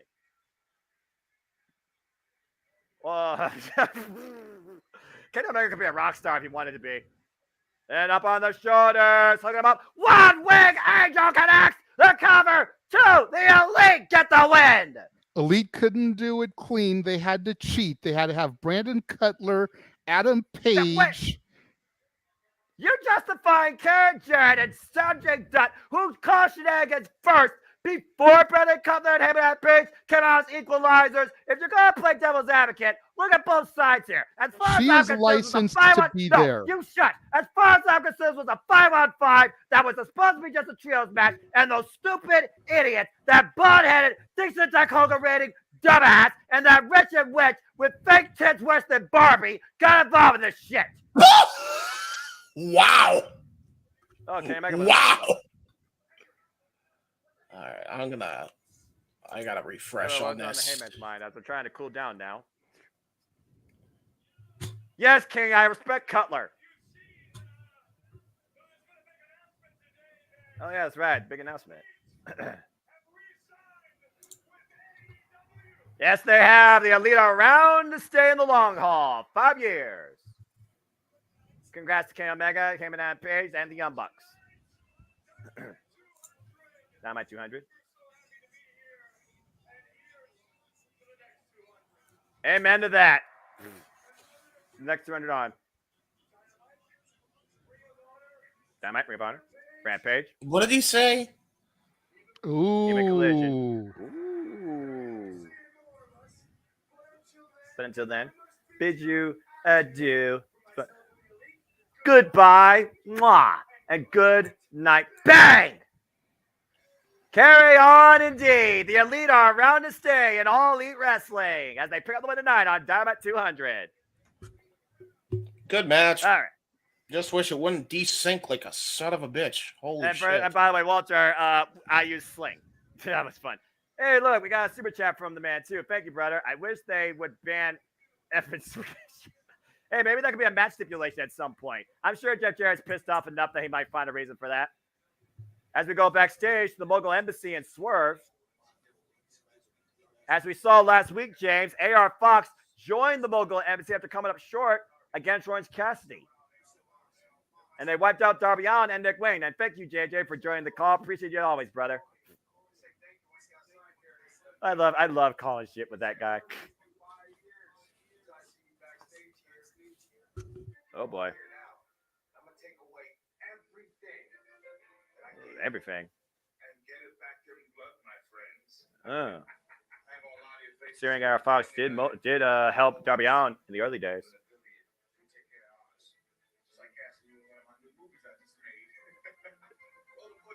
A new movie. Swerve, a new movie? James, you have black screen with the movie? Yeah, I just. Oh, there's a movie. Yep. And we got. Is that? Oh no. Oh no. Oh no.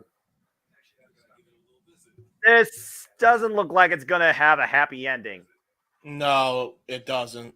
As they just opened the garage on my screen, and you see Nick Wayne training in the ring. Here to train? This is not going to end well.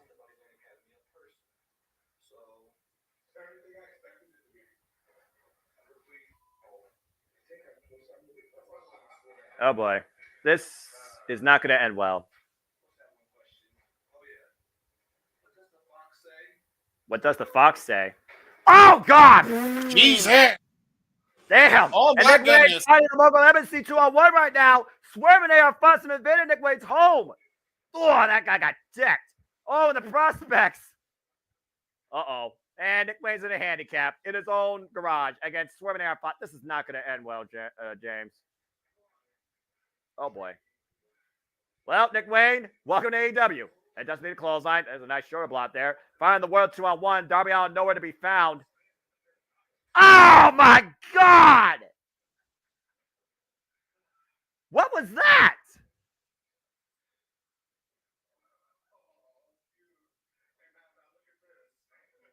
What did you just shatter his head with? Oh, that's messed up. A picture of his father with him bashed over his head. Oh, God. And Nick Wayne is bleeding like a sieve, James. This. Well, what was that you said earlier? Oh, boy. God. Nick Wayne's getting wrecked.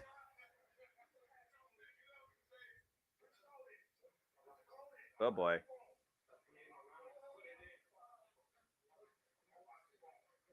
Whoa, whoa, oh, God. Oh, my gosh.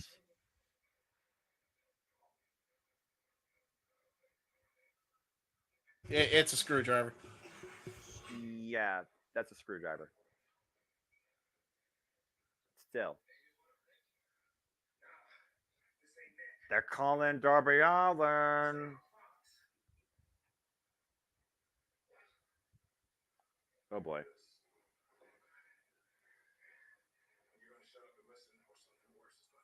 Oh, boy.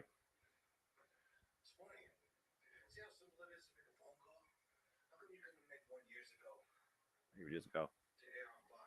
AR Fox. Oh, dear. Uh-oh. I swear apparently the demands. Oh, Jesus. Look at that sight.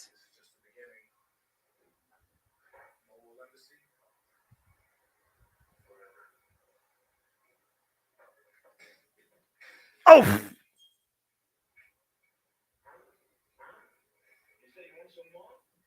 Oh, boy. Oh, dear. Air Fox and Swerve leaving their mark and making it personal with Darby Allin to 111. I don't think they were done yet, James. Holy. They damn near killed Nick Wayne, dude. Like, actually, that was almost murder. Yeah, that was disturbing. That was very disturbing.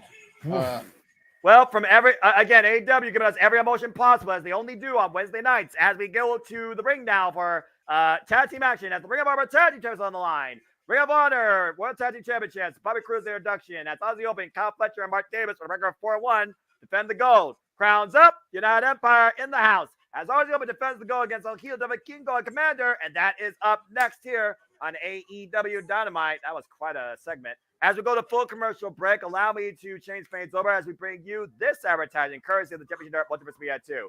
Producer!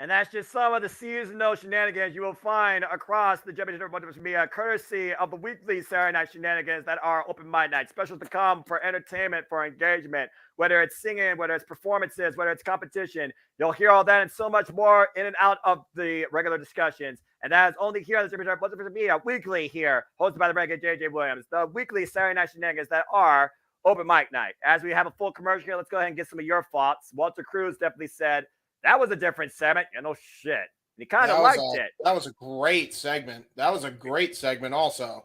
But you consider you consider the personal roots that Swerve and Darby and AR Fox and Nick Wayne are all intertwined with. Darby Allin particularly, who has history of all three of those men. This is the most over I think Swerve has been with this as well. I like that. I like this character of his. And I like that AR Fox is kind of joining him like, They're like, this is the best tag team partner for him type thing. Like, this is really nice. I like it. I like it a lot. Yeah, it's a very strong dynamic. Honestly, those two could be a very effective tag team if they want to be. King saying Nick Wayne got the business handed him by Air Swerve. Exactly. Speaking of business has just fucking picked up. We have our first match, folks, for those that don't know, again, for AEW in London, the biggest event in wrestling history, as the AEW Championship will be defended by MJF against Adam Cole, baby, live on pay-per-view Sunday, August 27th from Wembley Stadium. I cannot believe we are calling this shit, James. Yeah, I can't either, and I also can't believe that I'm still having sync issues. Give me a minute, because I can't deal with another freaking minute of this. Hold on, I'm gonna fix this immediately.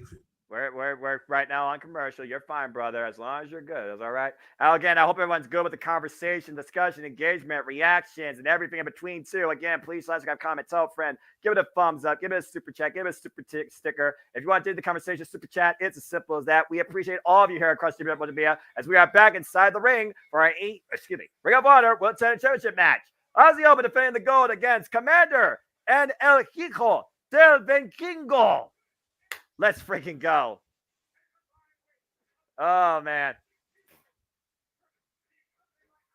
Of course, being accompanied by the hype man, Alex Abrejantes. They have a 3-0 record when teaming together in multi-man Ring of Honor matches.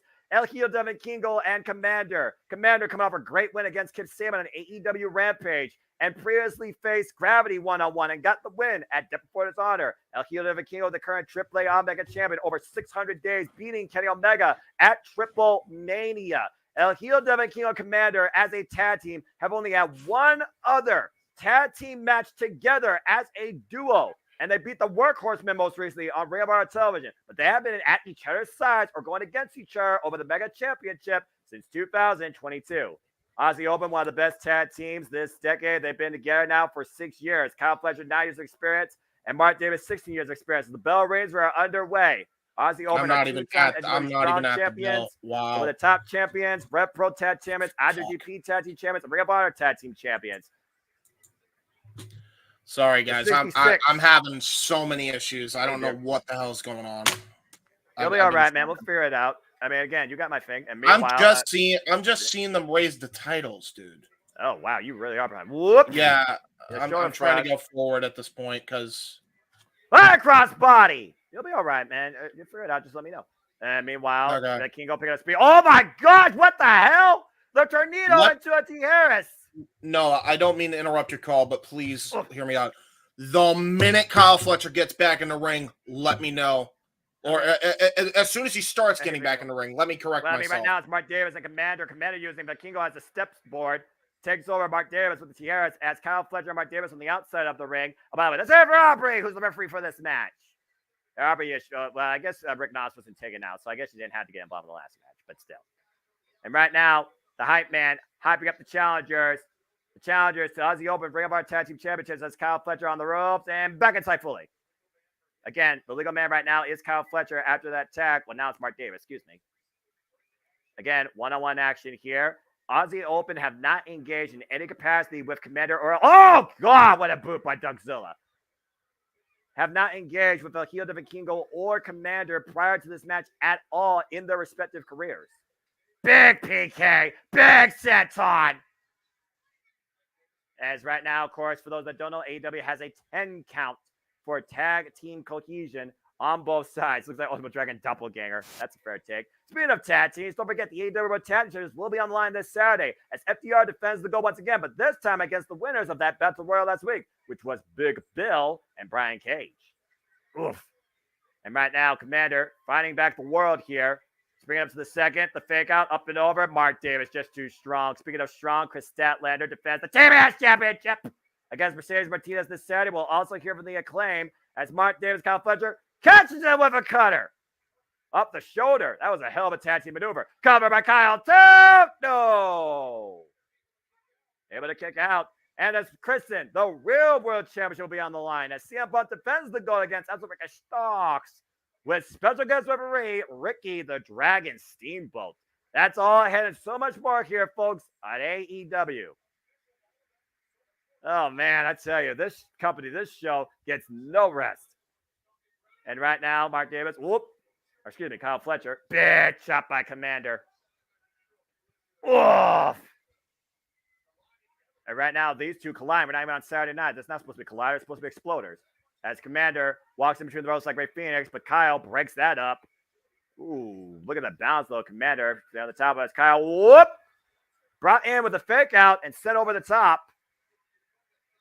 Oof, and a boot to Mark Davis. There's a tap by El Hijo de Vikingo. Doesn't need the clothesline again. Oh, the wall kick. And El Hijo now following up. Look at this! Step up drop kick. James, where you at, bro? Talk to me, man. Oh, doesn't need the clothesline. Up and over. Komander lands on the apron. Oh, man, Vikingo eats a boot. I love the fact that since Mark Davis came back from injury, that Aussie was able to get the Ring of Honor Tag Team Championships at that fatal four-way at Depth Before Dishonor as Kyle Fletcher's hung up in between the ropes. And Vikingo, what a leg drop! Diving leg drop! Tap by Komander. Tough landing there, but right now the challengers firmly in the driver's seat. There's a bit of a salute. What the hell are these two freaking here? There's the handshake. Both men flying. Terry, oh no, got caught. Aussie Open takes over the world and goes around the world as the challengers collide. Spines first. As Aussie Open take control of this match. Tag team action continues, folks, and Wrestling Quality picture in picture. All right, let's see what you all are talking about here, but we got a bit of a moment here, and James, talk to me, bro. That's right, JJ. The women are main eventing. Tony Khan, this might be one of your best episodes to date. As still to come, the AEW Women's World Championships on the line, as Tony Storm defends the gold against Hikaru Shida. And let's see what we got else. What up? No, pause for a second and unpause. Sorry, I didn't even realize I was muted. I'm that fucking frustrated with this thing. It's all right, man. As Kyle Fletcher just scoop slammed Komander. Tad to Mark Davis. Yeah, Great, okay, man. we're in sync now. I say that now, and then it's gonna desync. Watch. Fucking, been doing that all freaking broadcast. We'll be all right, man. We're almost there. Living on prayer. Yeah. Oh man. Anyway, let's go ahead. Next time we do one of these. Next time we do one of these on Sling, just go by my feed that I broadcast on Discord because I can't do another day of this. I seriously this is so aggravating, and it's no need for it. Cover 2. I'll do my best, but again, that's kind of hard when you only have one monitor. But I'll see what I can do. Yeah, no, I know. I'm just saying, but this. If you could have that blown up, like when it comes to actual broadcasts, I usually stream it to my crew anyway. Again, I don't know how well streaming works. That will make sure this. That will make sure this doesn't happen again. I feel like that just causes more issues because again, I mean, if you're using my, using my feed and then you're streaming on Discord, it's kind of like streaming on streaming. I just feel like there's a latency issue there. That's kind of what happens when you deal with these freaking type of services that do this type of video rendering. Right, but my point is, if the video renders, at least it's only my video rendering, then you could just watch it from my screen anyway. That's kind of my thought with that. Well, we'll play it by ear with our next TV presentation. It only happens on TV particularly. There's a face watch. Yeah, everything else is fine. 2 count. Again, it only happens on it's always Sling. Yeah, apparently. Yeah, I don't know what's going on there. But the best one win there, or someone's in white. That is Komander, by the way, Walter. Ultimate Dragon type. I do like this. I do like these teams. I do like that they're having this matchup here. Ooh, try to go for Senton. Match. And a tag into Vikingo. Vikingo's in.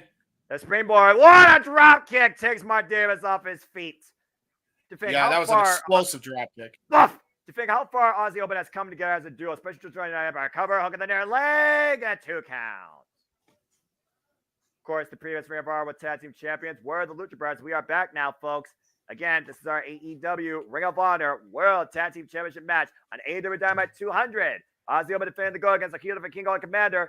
Fuck God! That was a great anti-air maneuver there by Aussie Open, James. Looking to pick him up. Great. Pendulum. Bomb! That might do it. Sit out. 2. Deep up. Oh, that was close. Good Lord Almighty. And that was a great kick out. Aussie has become one of my favorite teams, thanks mainly to the coverage on AEW and knowledge that no one has given us on the tail. I try. I appreciate that. Again, if anyone ever has questions regarding anybody in AEW, I'm happy to give you backstory, talent, or facts. Because I don't just simply say this, I research this. And I also watch this. Yeah. God. Double elbow bullhammer version. And a meeting of the minds, to say the least. He's up on the shoulders, and look at this. Well, wait a minute, Komander, springboard. What the hell? Oh my God! What a destroyer, the crucifix bomb! Talk about again right at the Canadian Destroyer. I'm good. What the hell is El Hijo and Komander looking to do here? The Luchadors looking to fly. Walking the top rope! Double moonsaults! To Aussie Open! They might be literally just 3 count away from new Revival Tag Team Champions in their second ever match as a tag team. This circus has arrived. I mean, every ever match is Lucha Libre at its finest, folks. And right now, Mark Davis dunks Zilla flat on his back by Komander and Hijo Vikingo. Double for 50 splashes! And the cover! 1, 2! Oh, and Kyle breaks it up. Good Lord, Kyle Fletcher able to save the match and the titles for now. Kyle Fletcher driving Vikingo! Spine first to the barricade. Vikingo, of course, was previously in action this past Saturday in trios action. With Faction Andre and Darius Martin coming up short against Bullet Club Gold, while Komander once again walks the ropes. Look for that standing shooting star. Komander Seguri. Tag to Kyle Fletcher. Aussie Open looking to finish things off here. Taking the yellow pad off. This is the same way they beat Hiroki Gold on Yoshihashi. As Sakura Genesis, for the GBA Tag Team Champions, early this year, Sakura Genesis, hooking him up. Komander Coriolis. It connects the car with the cover crowds up as Aussie Open retains. Woof.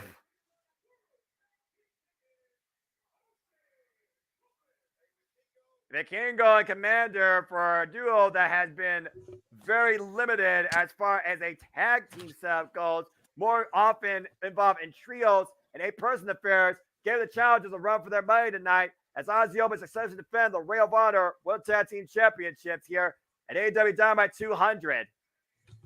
Woof. And again, Saturday night is all right for fighting as AEW Collision will be headlined by CM Punk defending the AEW Wheel World Championship as he christens it and left his mark on it against Ricky Starks with special guest referee Ricky the Dragon Steamboat. All right. Again, the X has represented CM Punk his entire wrestling career, for he is straight edge, where he says that makes him better than you. But Ricky Starks believes that he is better than him and has gotten the better of this man on 2 occasions now and believes that he deserves to fight the champ. And that's what brought us to this third-time encounter of sorts with CM Punk and Ricky Starks, with one of the most integrity-strong men of the business, Ricky the Dragon Steamboat. That's going to be a hell of a contest. Special outside official, by the way, not just the official. Also, of course, we got 2 title matches. The TBS Championship will be defended. Chris Styles defends against Mercedes Martinez. 3 championships, as FTR defends against Big Bill and Ring of Honor World 6-Man Tag Team Champion Brian Cage. That's all this Saturday ahead of AEW Collision. But coming up next, it is our main event as Toni Storm defends the AEW Women's World Championship against Hikaru Shida. After this full-on commercial break. Oh, man, this has been a hell of a show, James. Yeah, it has been. It has been. I'm just so frustrated, dude. Like, every time we sync up, it desyncs every fucking time.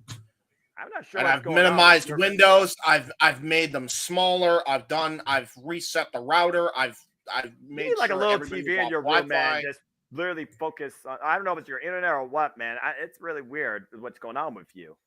You've had this before, or like what's going on, man? It's happened every time. It's just never been this bad. It's happened every time, though.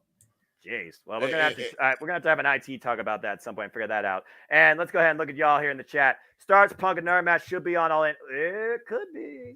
Yeah, this Dynamite 200, by the way, has been full of surprises. Speaking of surprises and full, we'd like to thank everybody across the entire championship media for tuning into our coverage. Please like, subscribe, comment, tell a friend. Hope you enjoyed the conversation, the reactions, the commentary, despite technical difficulties. I hope that James had a good time too. We'd like to personally thank on behalf of the producers, JJ Williams and good old JM, the man who's on the marquee, Jeff Mother, F. Meacham, that all of you across all the channels are tuning in some way. Again, we do this all the time for all the biggest shows, for all the greatest milestones, for the biggest pay-per-views in all things professional wrestling. Shout out to the AEW family across social media platform, formerly known as Twitter.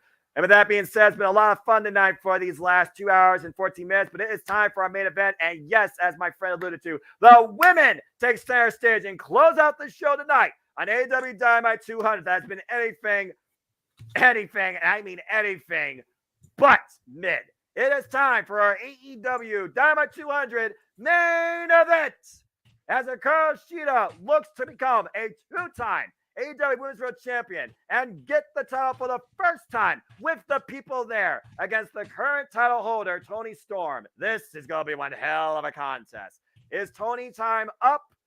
Will the Shining Warrior finally achieve something that's been eluding her? Or once again, will Shida be denied courtesy of the Outcasts? It is another battle, as old as time itself, for the Originals versus the Outcasts. Which side prevails tonight? We're just mere minutes away as this full commercial break continues from finding out. Again, we keep you posted on all things wrestling. Stay tuned as always for our other content, whether we're talking Power Rangers, whether we're talking wrestling, whether we have lists here with the Dash and Always on Wrestling, whether we have conversations weekly with the Saturday Night Shenanigans, whether we're simply predicting, whether we're just analyzing or reacting. You'll find it all here across the JMN Multiverse of Media as we are back here now for our main event as Hikaru Shida makes her way inside the arena. Here we go, folks. And also, just a quick little plug. Please stay tuned to our friend over at No DQ, Bossman Aaron Riff, for his recap and review of tonight's AEW Dynamite 200. And again, say yes to No DQ. Holy Shida, I love this getup. Hikaru Shida, of course, who came in on the scene also AEW Day 1, endorsed by, of course, Kenny Omega. An extremely talented individual and the longest reigning AEW Women's World Champion in this company's history at 372 days with 62 wins in her AEW career and only 11 losses. Recently coming back from a knee injury and has already prevailed over the likes of Nyla Rose and Marina Shafir. And Taya Valkyrie. Prevailed. Yeah, that's prevailed. Yeah, well, the words are tough. You know that. You should know that. Mm-hmm. I can and think again, of the word this to is describe Shida's fear. chance. This is Shida's chance. I can think. Yep, good. This is Shida's chance. I can think of 3 words. I can think of 3 words to describe Marina Shafir. Should be unemployed. Okay, well, that's your take. 332 days. How's that for a number? Reign as current AEW Women's World Champion. Toni Storm with the Outcasts. And by the way, that's combined, by the way, folks, not her single run. She definitely has held the title practically for the second most days combined. But as far as this run goes, she is the 8th champion right now in AEW's history. And this run has lasted 67 days after taking the title, game mentality-wise, from Jamie Hayter at Double or Nothing, who was out injured indefinitely. And you see the look at Hikaru Shida's eyes. You see the sense, the pressure. She knows how important this is. This is our main event. James, Paul Turner has the belt. You know what to do. Well, I don't see him having the belt. He just grabbed the belt from me, but yeah. I'll pause it. Tell me as soon as he has something in his hands. Yeah, all right. He's holding it up above his head. Yep. Toni Storm, the champion. Hikaru Shida, the challenger. World title graphic just popped up. Yep. Bell rings, and here we go. On a milestone episode of AEW Dynamite, episode 200's main event, the women take center stage as Toni Storm defends the AEW Women's World Championship against Hikaru Shida. Outcast in the champion's corner, nobody in the challenger's corner, but we all know that kendo stick could be a difference maker.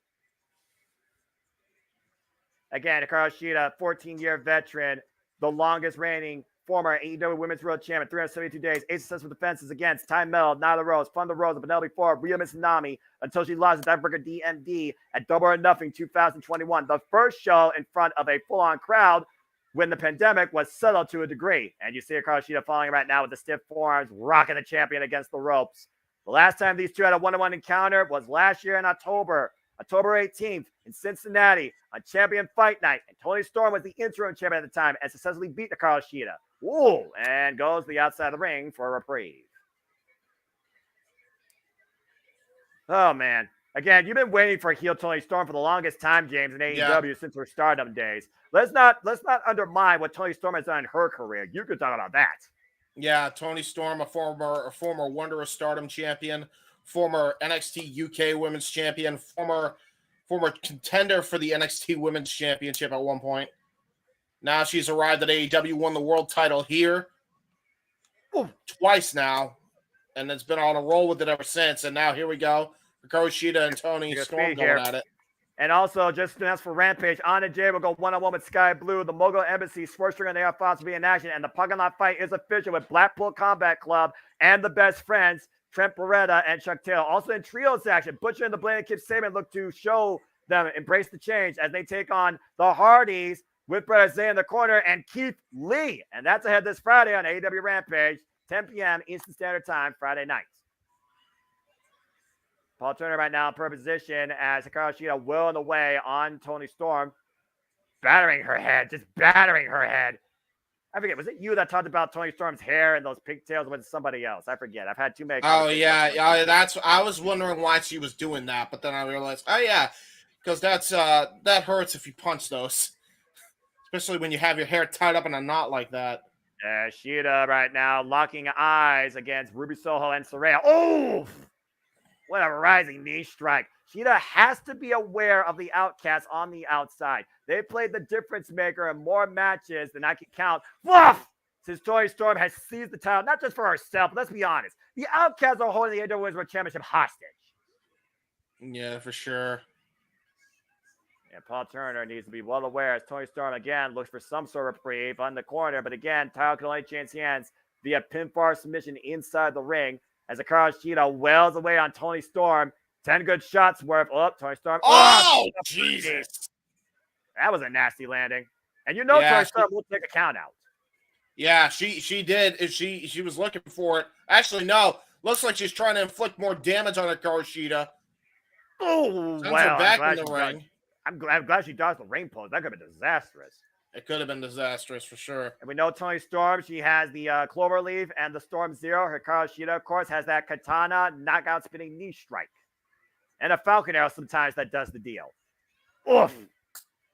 Toni Storm, of course, who has been, again, AEW's World Champion. What a suplex in the corner for 67 days in her second run as Shida hooks Toni Storm up. Nice German suplex. As so far, suplex. Thank you. As so far, Toni Storm has defended this title against Sky Blue, Willow Nightingale, and Taya Valkyrie. This is her fourth defense in her second reign. Oof. Face first. And speaking of what's coming up next, AEW Dynamite Rampage in my turf, Ohio. Columbus, Ohio for the first time ever for the Nationwide Arena. Next week, Wednesday. AWTX.com if you want to be a part of that. Again, I don't know if I'm going to be because Purge for Passions. And the face wash by Toni Storm just further insulting the challenger. Of course, Hikaru Shida recently coming back from a knee injury of her own. As Toni Storm looks to follow up possibly for that hip attack. That was a great hip attack. Then Shida outside. Look at this. Paul turn around. Game mentality by these freaking renegades. These freaking rejects. Outcast my ass. Come on, man. You don't need this in the main event. Freaking hit and run play. Game mentality by the Outcast. The only way they've stayed relevant. And on top of the AEW Women's Division.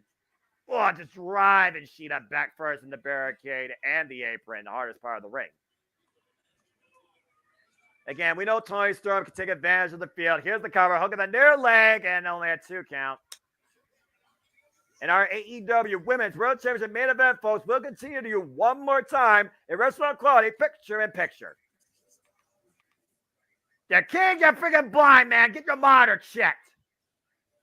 And Chris, hot take. Again, your opinion is appreciated. Your opinion matters too. It doesn't have to be agreed with. But again, we welcome all sorts of opinions from non-toxic, open-minded, conservative fans here of the wrestling industry. As long as you're not being a troll. Don't be a dick. Seen enough of those on the internet, that's for damn sure. Hashtag block. Oh, what a freaking Beal. I think I said it one time on freaking Open Mic Night. Tribalists, wake up or get fucked. Actually, getting fucked is probably what you need. Ah!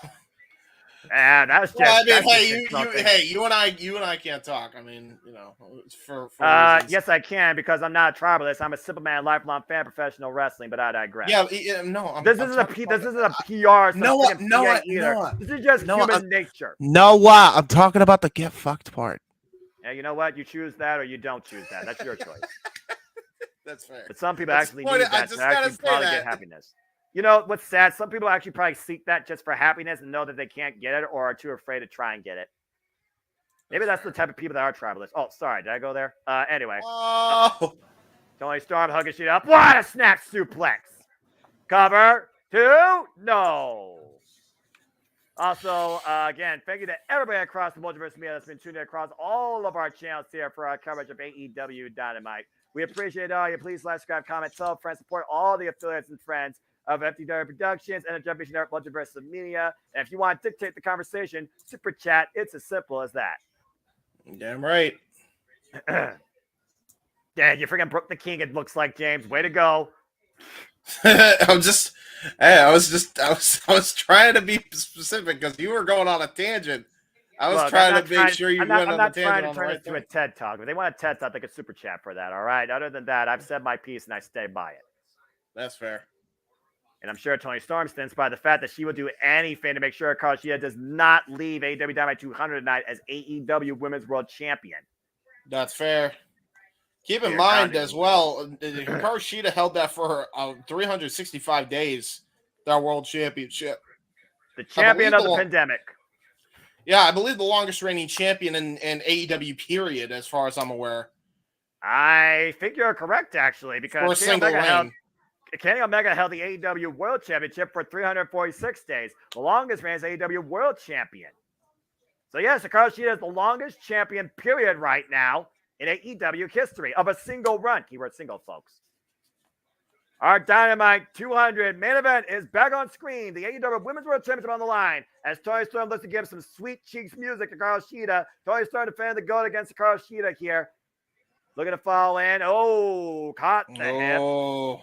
And Yeah, Shida she right did catch the hips. She's pushing her back. German!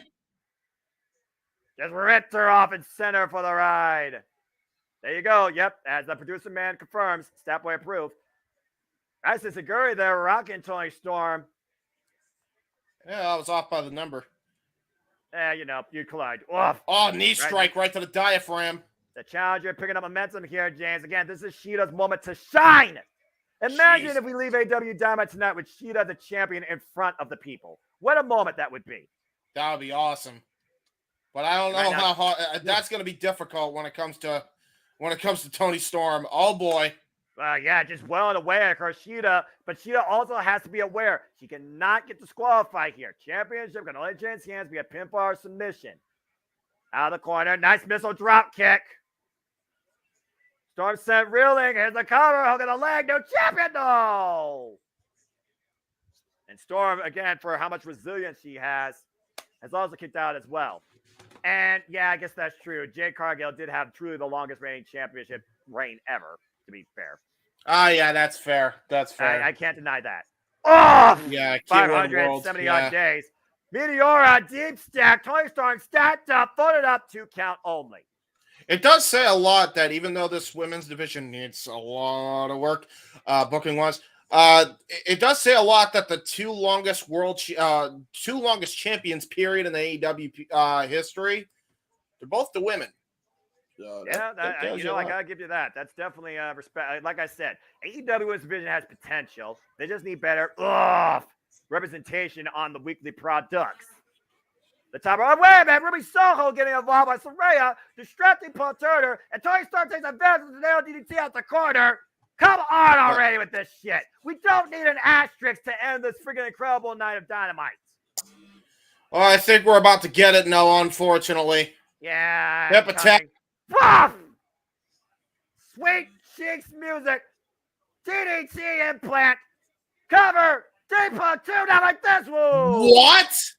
Wow, okay. I was not expecting her to kick out there. Yeah, you and me both on that one.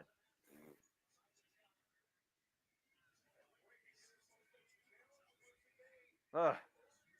Oh, and by the way, challenge was made. It's official next week, folks. Jack Perry defends the FTW Championship and the FTW rules against Rob Van Dam. Next week, what is is an AEW Dynamite. So does that mean FTW rules? Does that mean like no DQ? Exactly. Okay, ECW. good to know. ECW reign 2023. Ugh. Yay. And these women going strong style right now in this forearm exchange. Not sure who's going to get the better of this.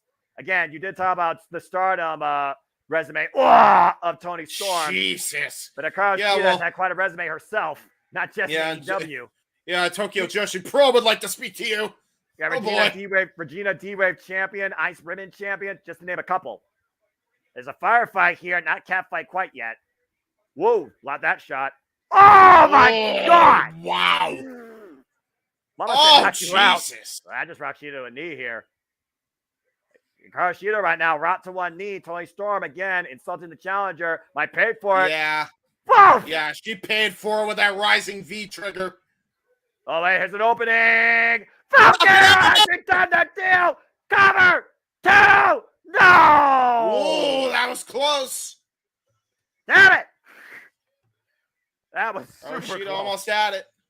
And you look at Saraya, sense of urgency, grabbing Shida's kendo stick, sliding it in directly in front of Paul Turner. Again, what's this supposed to do? What's this supposed to prove?